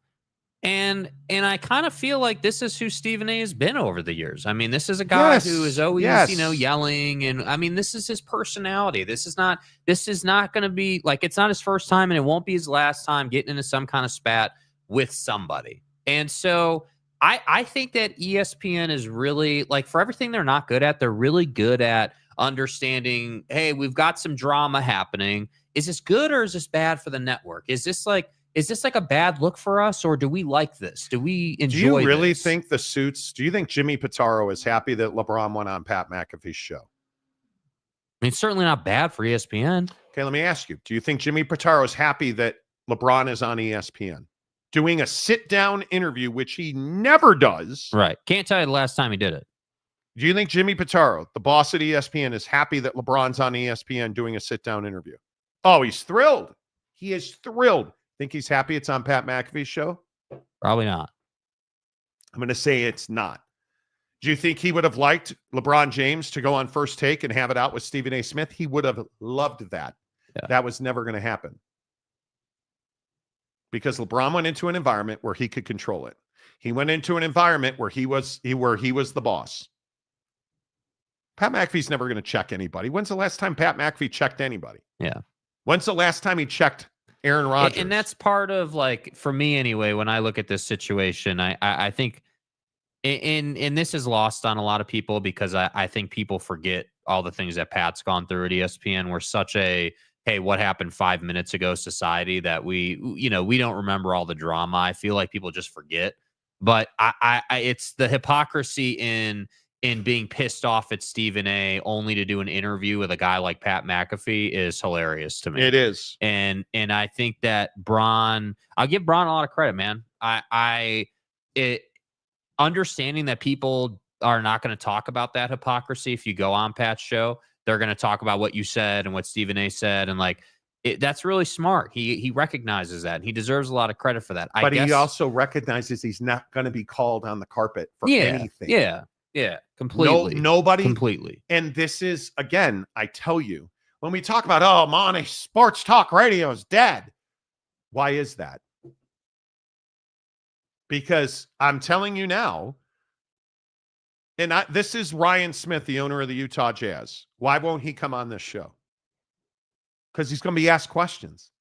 Why is it that when you have LeBron, why didn't he go on Stephen A's show?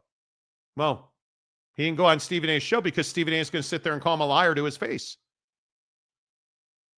When he can go on Pat McAfee's show, and here's the problem with sports talk in our country, and not be asked a follow-up question.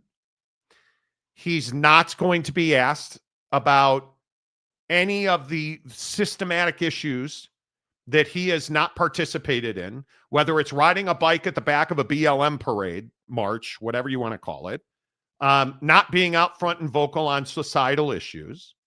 No, what's he going to be asked about? Hey, is it true you spend $1 million on your body every year? That they legitimately asked him that. Hey, how's your relationship with Michael Jordan? Hey, what color's the sky outside right now?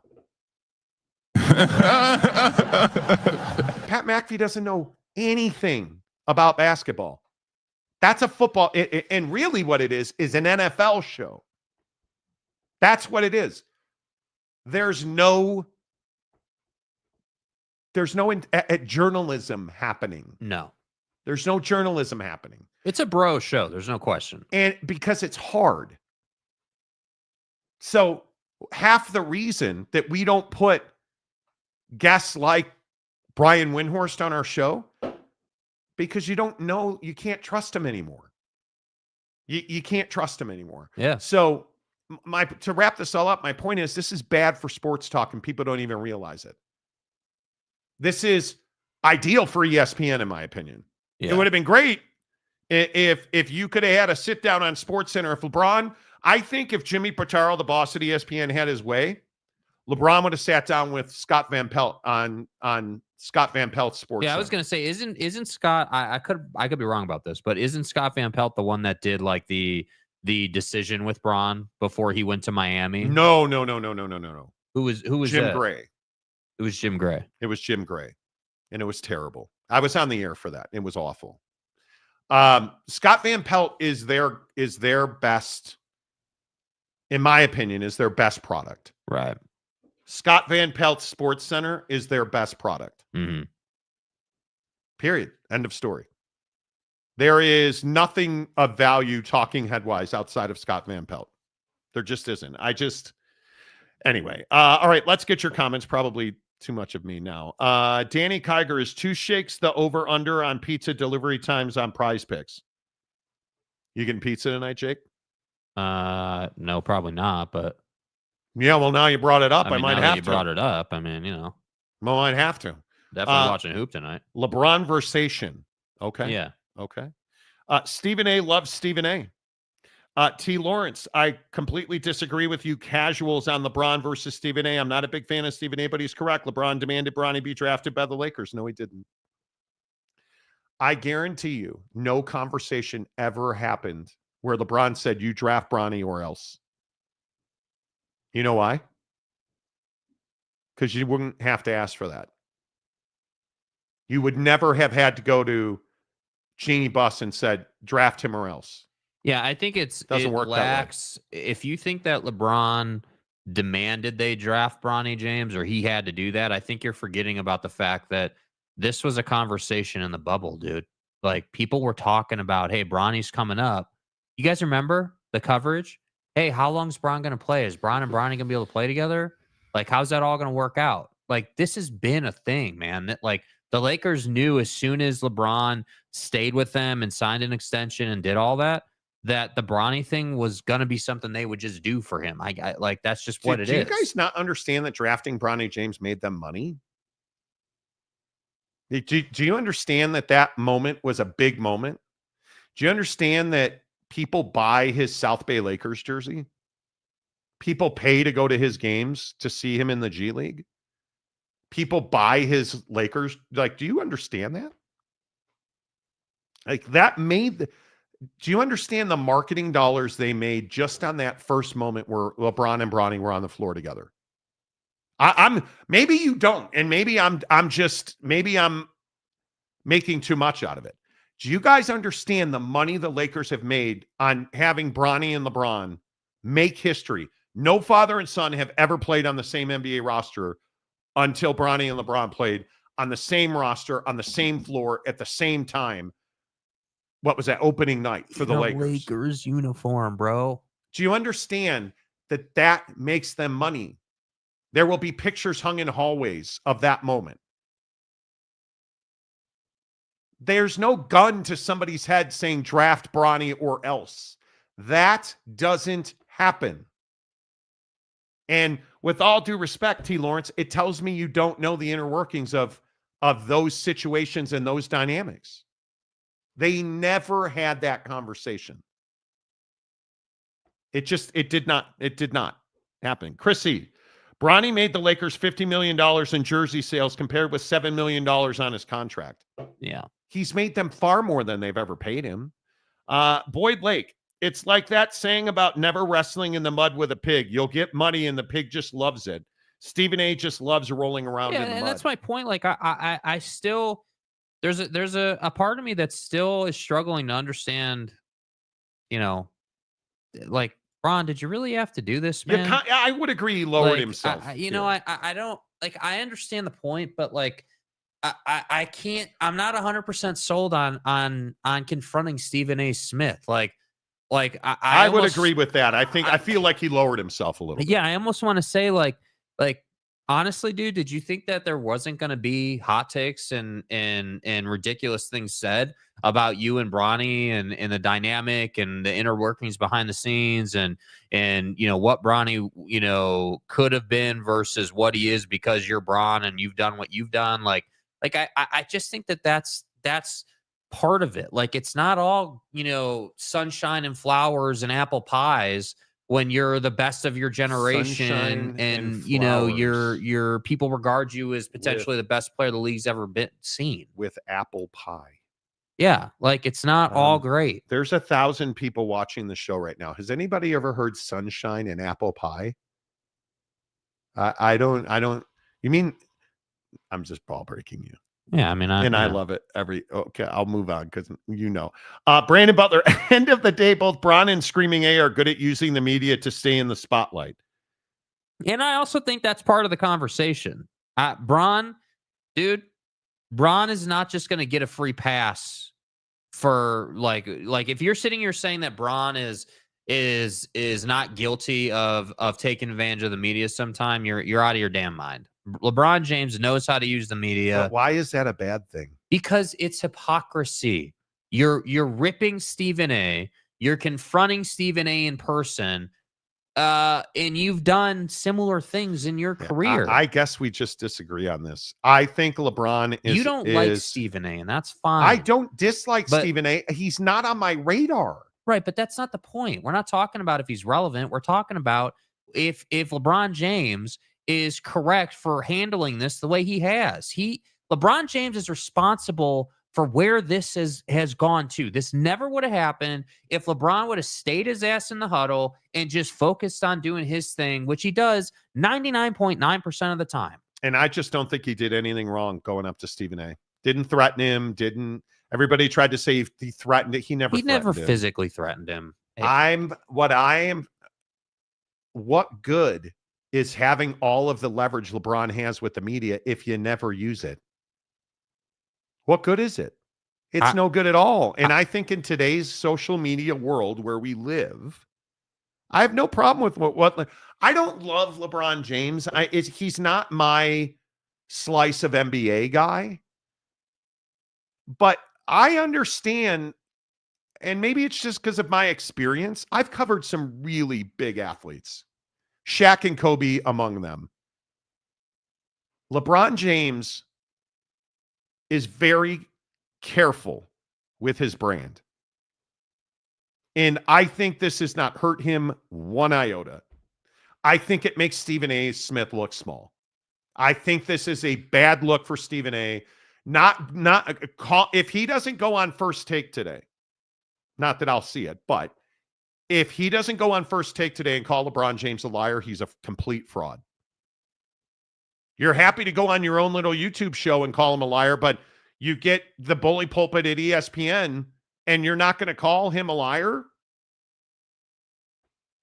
Come on. I just am. Yeah, it's amazing to me. Chrissy, Stephen A. is the reason that NBA views are down. All Stephen A. talks is MJ versus LeBron. And I've never been a believer that you can compare LeBron and Jordan. They're two different eras. Just for perspective, I just want to point this out.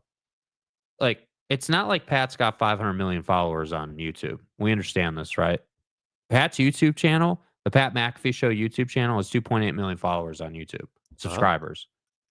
Stephen A. Smith has 1.2 million. Like, it's not like Stephen A. is 100,000 and Pat's 2.5 million. No, but like, you have You're on ESPN every day. Mm-hmm. Why did you go to YouTube and call LeBron a liar? Because I think that's what that show in particular, his personal show, he has built a reputation for using that show to say whatever the hell he wants. I mean, that's just what that is. I agree. He should go on First Take and say it again, 100%. I think he has to. I also agree that I don't know if he's allowed to. Like, I don't know if the suits are cool with that. Yeah, I don't know. That was LeBron James, the dad, not the NBA star we saw on Pat's show. But see, I also don't like that separation. This is a convenience that we like to afford LeBron, and I just don't think it's correct. I like you're one person. You are an all-star. You're a dad. You're a family guy. Like you're all of those in one body. Yeah. Like you don't get to just. You don't. I love the concept of, and this was Stephen A's point to the commenter, Delaire.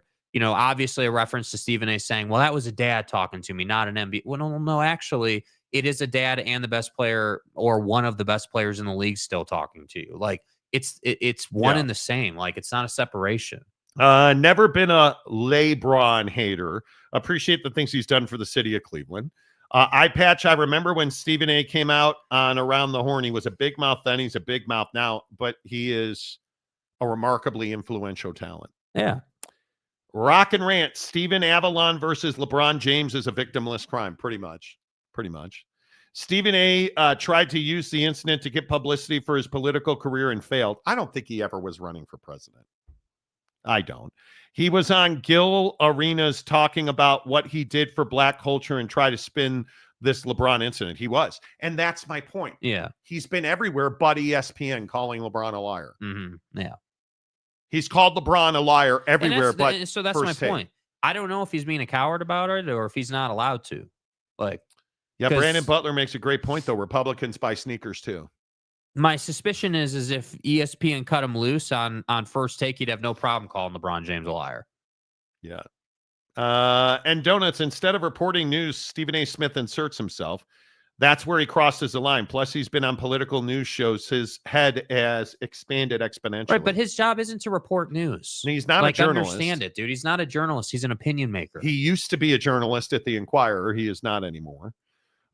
Screaming A is not paid to break news. He's not a reporter. He's paid to editorialize and give his opinions. Yeah. Exactly. Yeah. Right. Yes. Yeah. Old Tatanka. How does that song go? I drove my car into a bridge. I don't care. Just a non-story to me. Okay. Yeah. Well, you're the one then. Yeah. I think this is a big story.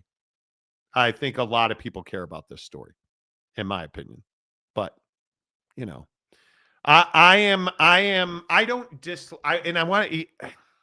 I don't dislike Stephen A. Smith. I just think Stephen A. Smith is not on my radar at all.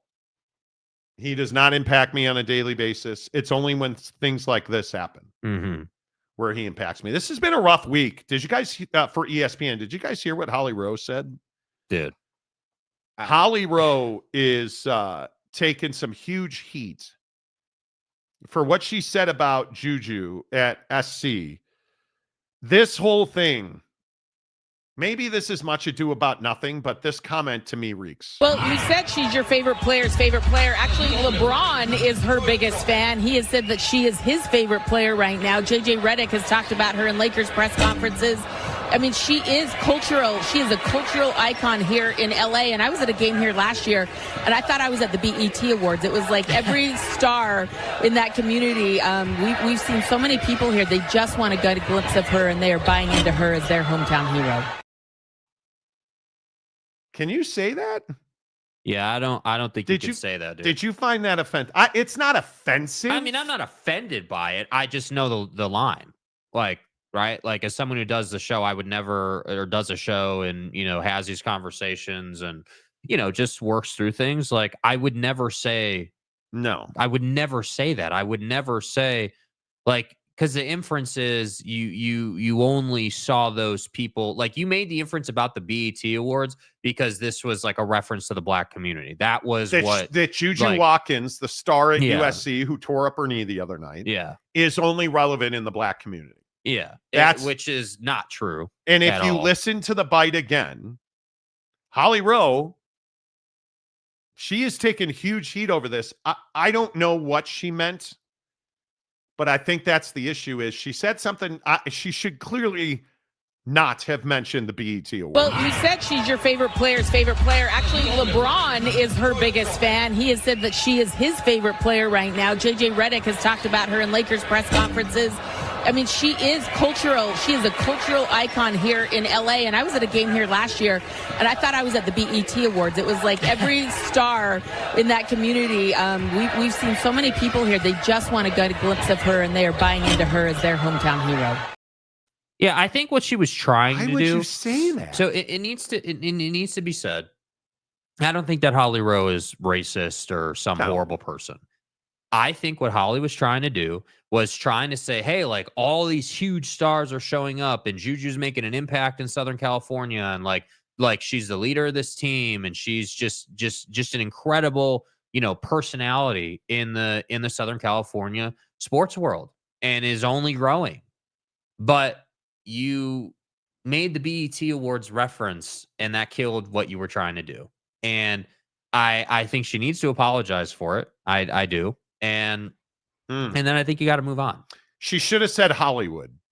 Yeah. She should have said all of Hollywood was here. It was like a Hollywood movie. Yeah. Or just don't make an analogy. Just say like, hey, like Juju is growing in stature to the point where all these names and icons are here to see her, and like she's a hometown hero. She's from LA. Like you didn't need to do that. And that's where I say, like, I like, and I brought this up a couple years ago during because Holly Rowe covers softball, the softball tournament for ESPN, and she's just kind of everywhere at certain points of the year. She'll do she'll do basketball, she'll do a spring game, then she'll do softball, then so she's everywhere. And I still maintain her time with the Jazz, she got overexposed when they put her on the broadcast. Like as an analyst, as a color analyst. Yeah, she got overexposed. She needs to, again, and it's no slight to her. She's very good at what she does. Yes. She's great at interviewing people. She's a sideline reporter. She's a sideline reporter, and there's nothing wrong with that. But you don't ask her to she just made a mistake. I don't think she's racist. I don't think she's a horrible person. Yes, I would apologize. I would issue a public video apology, and then I would move the hell on. Yeah. Like, it is what it is. Yeah, it's wild. Brandon Butler, Holly saying Holly stuff. Could she sound more like she lives in rural Utah? Well, there you go. Steely, women's college basketball, not on my radar. Juju Watkins is on my radar. Like that. Yeah, I don't know how she's not on your radar. And again, you want to talk about ESPN today? I don't know how many times you got to show her tearing her ACL. Oh my God. And that was a gnarly, classic ACL bust. Yeah. Jeremy Bolton, I think what is more alarming was the 10 missed shots in the Holly Rowe clip. Am I a bad person for saying I noticed the same thing? And by the way, not to get off track, here we are, ESPN on in the background, first take, Stephen A's talking about it. So we'll see what he says. We'll see. Roche, there's nothing wrong with being a cultural hero. We're being too sensitive, but she should apologize for those 6 people who were offended. I think it's more than the 6 people. I don't think it's the cultural icon. It's the BET reference. Yeah, the BET reference is what it like. Which Black Entertainment Television, yeah. Right? So you're essentially what you're saying is she's a cultural icon in the Black community, which is completely false. She's a cultural icon in college sports. Yeah. And really, had she not torn her knee up, I think she would have been far more than that because she's a dominant player. Yeah. Loaner phone. Don't screw it up, loaner phone. I'm giving you a shot. The door's cracked open. Holy smokes, Jake, with the road crew shirt blinded over here. Okay. God forbid I would wear a color other than black. Should have said all the local stars come out to see her play. Hollywood comes out. Who is Holly Rowe? Could be. If a basket is made in a women's basketball game, but no. Stop. If you watch the basket Well, you said she's your favorite player's favorite player. Actually, LeBron is her biggest fan. He has said that she is his favorite player right now. JJ Redick has talked about her in Lakers press conferences. I mean, she is cultural. She is a cultural icon here in LA. And I was at a game here last year, and I thought I was at the BET Awards. It was like every star in that community. We've seen so many people here. They just want to get a glimpse of her, and they are buying into her as their hometown hero. By the way, can I get the audio engineer on the show to talk about how good of a job you did miking up the rim? Like clang, like how well could you hear them bricking shot after shot, dude? Like, Bolton, come on. Bolton, you're such a red ass, and I'm here for it. You're not wrong. Neither shot was close to going in. Clang. 2 incredible offensive rebounds, but yeah, I don't disagree that it wasn't a great display of basketball shooting technique. Yeah. Boyd Lake, it's like the wrestling drum kit. Okay. Brick, miss, layup, brick. Yeah, I listen. I don't. Okay, now I have to say, and I can't hear what he's saying, but it appears that Stephen A is shining LeBron James on First Take right now, talking about his community work and his charity work. The great father. So again, I'm just saying, I don't think he's allowed to go on First Take and rip LeBron. If Stephen A does not call LeBron James a liar on ESPN today, yeah. I'm in awe by that. Yeah. I am. Listen, man, I like Stephen A, but you got to actually have some cojones. Right. You need to have some cojones. And apparently he's talked about LeBron versus Jordan this morning. This is wild to me. You need to man up, Stephen A. Call him a liar on ESPN. I dare you. Yeah. I dare you. He is. I think he's humiliating himself. That's what I think. And Stephen A can sit there and he can, if you're not going to get on ESPN and say the same thing you said on your YouTube show, what's the point? Right. This is why you get subtitles like old head, you millennial. Yeah. Yeah. Uh-huh. Yeah. Did Angel Reese get back in the NCAA women's game? No. Angel Reese, I hope you sit out. I hope you boycott the WNBA because she says she's going to do good luck. That. It is what it is. All right. Couple other things I want to get to before we get out of here today. Real quick, because everybody called Xavier Worthy a liar the other day. Not on ESPN, though. No, that was on this show. Yeah, not on ESPN, though. This is Xavier Worthy's head.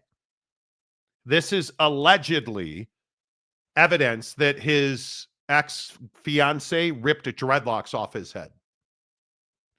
So when I told you guys, it sounds to me like Xavier Worthy's a victim here, and everybody disagreed with me.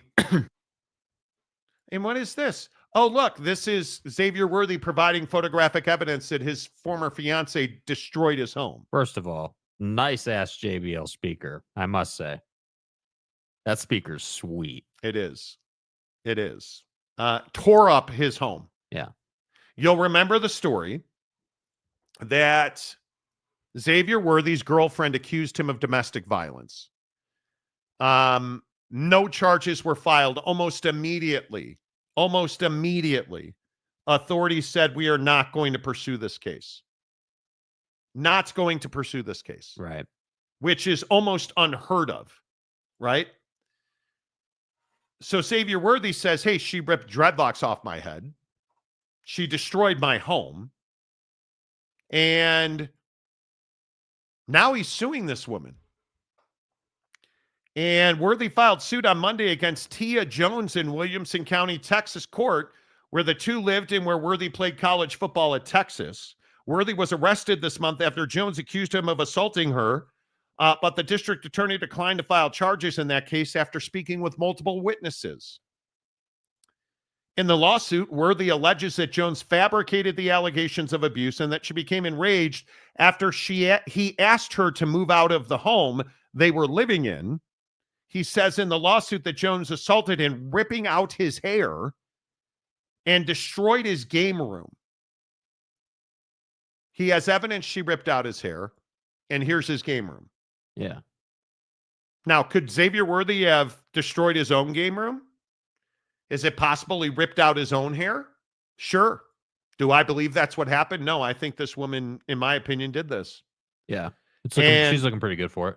And Worthy is seeking between $250,000 and $1 million.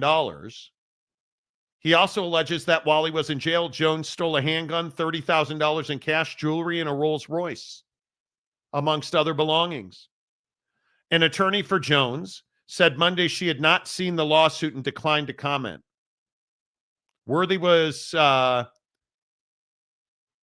think, exactly in the right to file this lawsuit. Do I remember this correctly? Was he not in jail for all of like literally an hour? Like he just had been booked? Yep. So he's saying that she took all of that like in the hour or so or whatever that he wasn't home, which is crazy. The story that he is painting is that this woman had him arrested so she could destroy his home and steal from him. Yeah. And then try to put charges on him for domestic assault and domestic violence.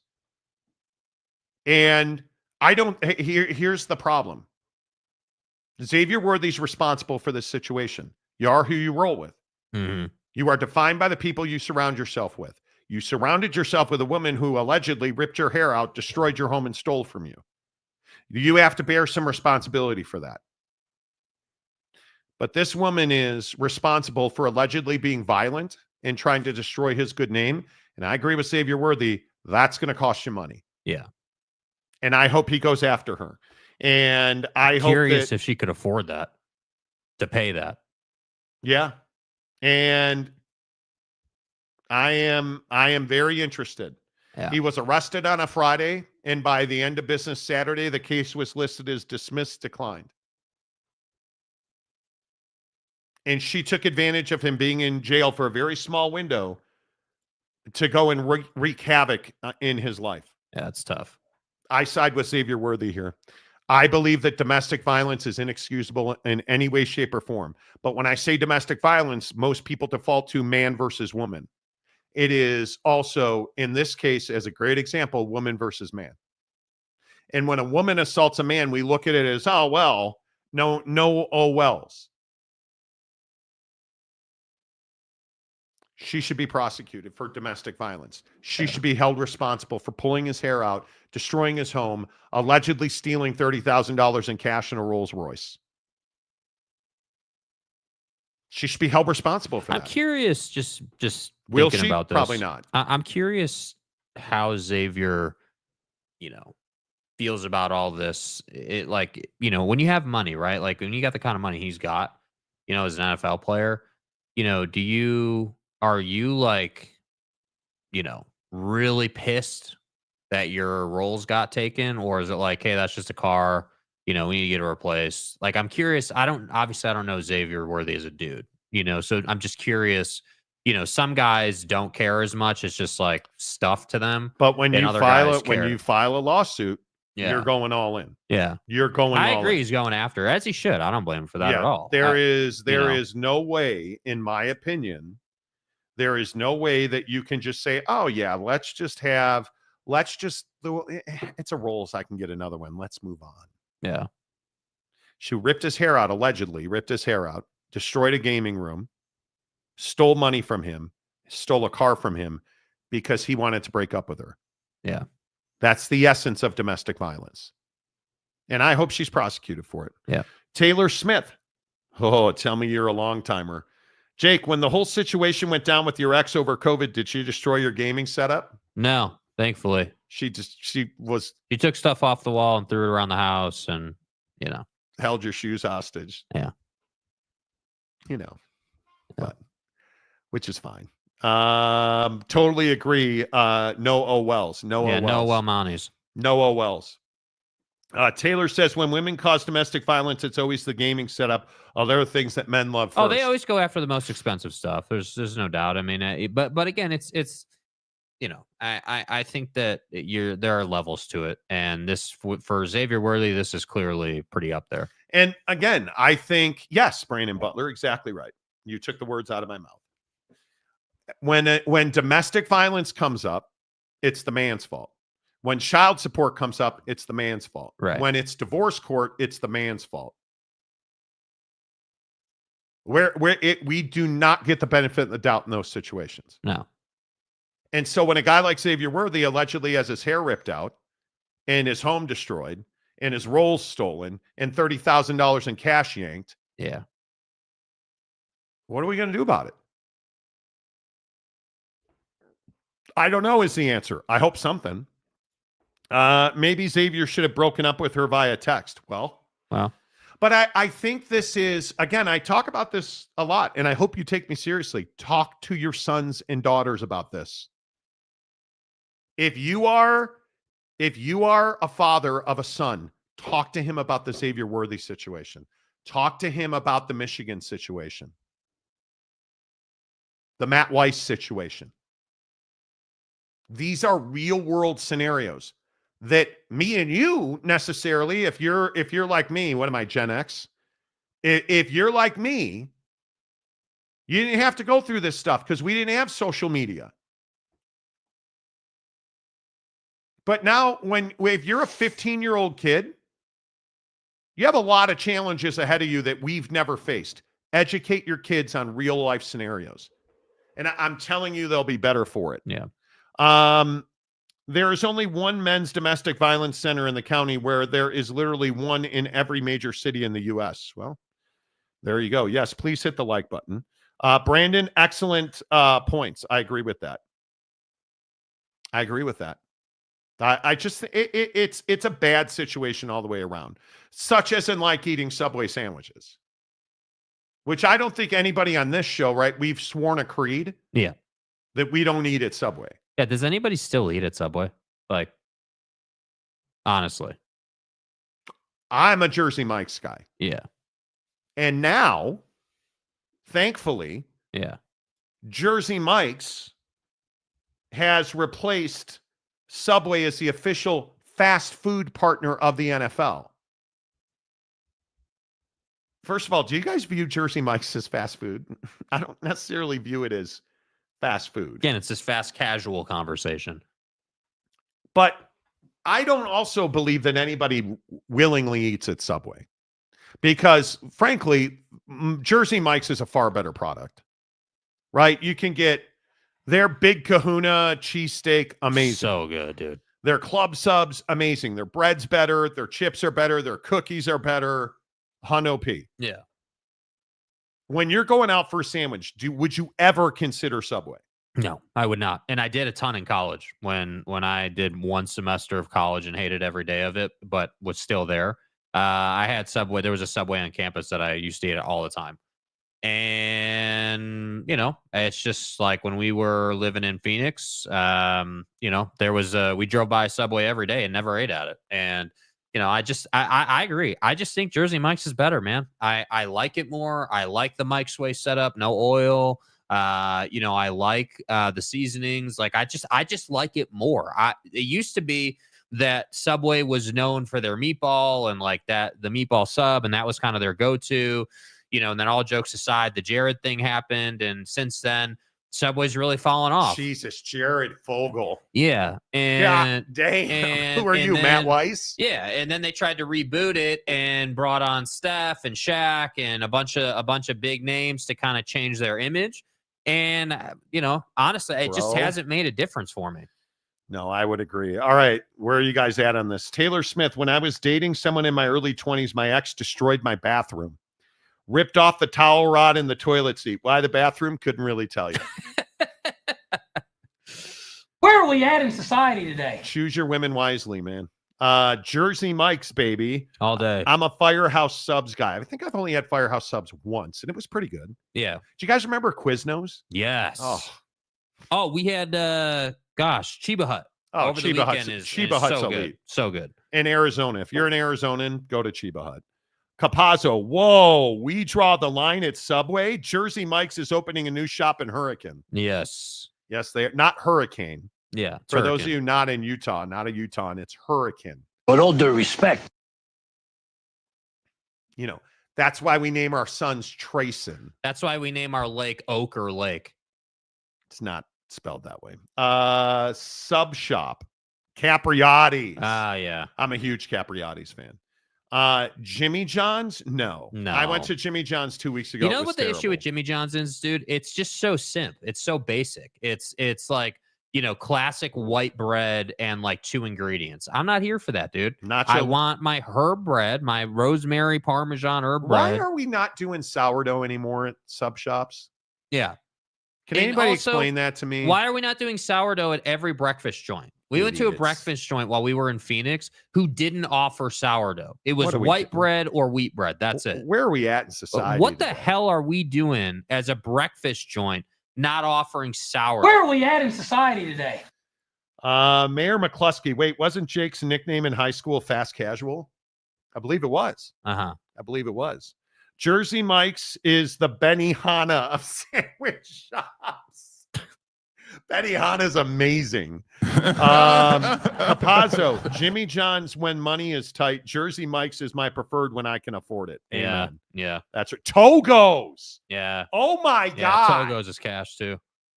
Oh my God. That's amazing. But hold on. Read the rest of the comment because we've got some drama I don't here. want to. Subway sucks. What the hell is that? Subway sucks. Stop it. Stop it. I actually am not even a huge Jersey Mike's guy, but if we're comparing it to Subway, I'm taking Jack in the Dude, a Box, right? hot Jersey Mike Sando is hard to beat. Yeah, but I miss a good Jewish deli. I miss Cantor's. I miss one of the things I miss about living in a major city or town is that you always have a good Jewish deli. Yeah. No. A week from now, when we're jetting to Chicago for Cubs opening day, boy, I'm gonna have particular food. I've lost 9 pounds now. Can't go back. Old Tatanka. You city dwellers have choices. Here in the county, all we have is Subway. Yeah, that's so the I other eat thing at home. about Subway, dude. There are many more Subways than Jersey Mike's in my experience. And you'll go to like some rural ass town and there will be a Subway there, but not a Jersey Mike's. The Watermaster and I had lunch at Subway the other day. Yeah, we tied our horses up at the post over here and went to Subway. Damian Fowler, give me some Danny Devious sub commercials. I don't know what that means. Delaric, reason for Firehouse because they moved into all the old Quiznos locations. Quiznos is. Oh, because Firehouse does a lot of hot sandos. Yes, they do. Yeah. Rock and Rant. Also, anyone picking Subway over Jersey Mike's should get a wellness check. Yeah, that's what I'm saying, dude. How are you taking Subway over Jersey Mike's, bro? Sourdough. Yeah. Yes. And no, I didn't go to Quiznos. Okay. Hurricane, Utah, and Prescott, Arizona. That's right. Not Prescott, Prescott. Yeah. What happened to the small operation sub shops? They're all just chains. People can't afford it, dude. Because the meat is so expensive. Yeah, man. Yeah. Firehouse. Okay. Capazzo, Jack in the Box tacos. Absolutely. Absolutely. Monty, if you could move anywhere, where are you going?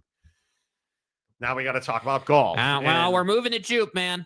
Moving to Jupe. I would move to South FLA for sure. Atlantic Coast, Florida would be tough to pass. Huntington Beach, California probably would be number one, but it's not livable. The cost of living is so stupidly expensive. Yeah. I don't know. I think Florida or Southern California are the only two places I'm going. Utah's a great place to live. I am not a religious fellow. I am very universal. I am very energy. And there are times here in Utah where the church is just in God's name, image, and likeness. I had some missionaries come to the door on Tuesday. And I understand they're doing a job. It gets to be a lot for me. Yeah. And the other thing, and I'm sure this won't be popular, but whatever. It's very white in Utah. It is. I miss ethnicity. I miss diversity. I know, no DEI on this show. Totally get it. I miss seeing other cultures. I miss being around other cultures. I miss being around other food. Salt Lake sucks as a food town. Yeah. We went to Arizona and we had Oregano's Big Rig pasta. So good. I miss good food. If I want really good food, I got to go to a steakhouse here. You know, like I miss. That's what you were just saying, right? Culture. You miss the deli, right? You miss a good family-owned and operated deli that's got scratch-made mac salad. That's got I miss it. Great breads. That has awesome meats. That has great cheeses. Like there are those things that you just don't get where we live. Yeah, Katz Deli in New York is amazing. Michigan's Mike Weiss' middle name is Jared. Could be. I'm telling you, bros. If you have not read the story from Dan Wetzel on the Matt Weiss situation, go get it on Twitter. Yeah. It is. I'm telling you now, the situation at Michigan is scary, and we haven't even scratched the surface. We have not even scratched the surface. It is going to be whatever comes out of that. I don't want to know. And donuts, Oceanside between OC and San Diego. Yeah, we know Oceanside well. Dana Point would be fantastic. Newport Beach would be fantastic. Monty is moving to the Jeezy golf all year, and there is 3 Jersey Mikes, super chicks, and lots of culture down here. Dude, if it wasn't 115 degrees on the average over the summer in St. George, Utah, I'd live there. Great golf. Front page news, Utah is more white than snow. Dude, it is a very Caucasian town. Yeah. There's no doubt about it. The Monty Show is always presented by The Advocates at theadvocates.com. Monday, big deal on Monday. Number 1, we're going back to afternoons, 3 Mountain, 2 Pacific on Monday. But we're also going to begin a month-long push to raise money to end childhood hunger in our communities. Partnering with the Advocates and the Murray Children's Pantry to raise money. 1 in 6 kids are hungry without food in this country. 1 in 6 kids. Doesn't have to be that way. Doesn't have to be that way. We're going to work with the Advocates all through April. Theadvocates.com. You get hurt at work today. You get in an accident. You get hit by a semi-truck, a car. Be careful driving out there. But if the worst happens to you, get clear, risk-free advice. 24/7, 365 at theadvocates.com. Until tomorrow, Bama, Duke, Tech, and Florida. You're welcome. Until tomorrow, say goodbye, Jake. Goodbye, Jake.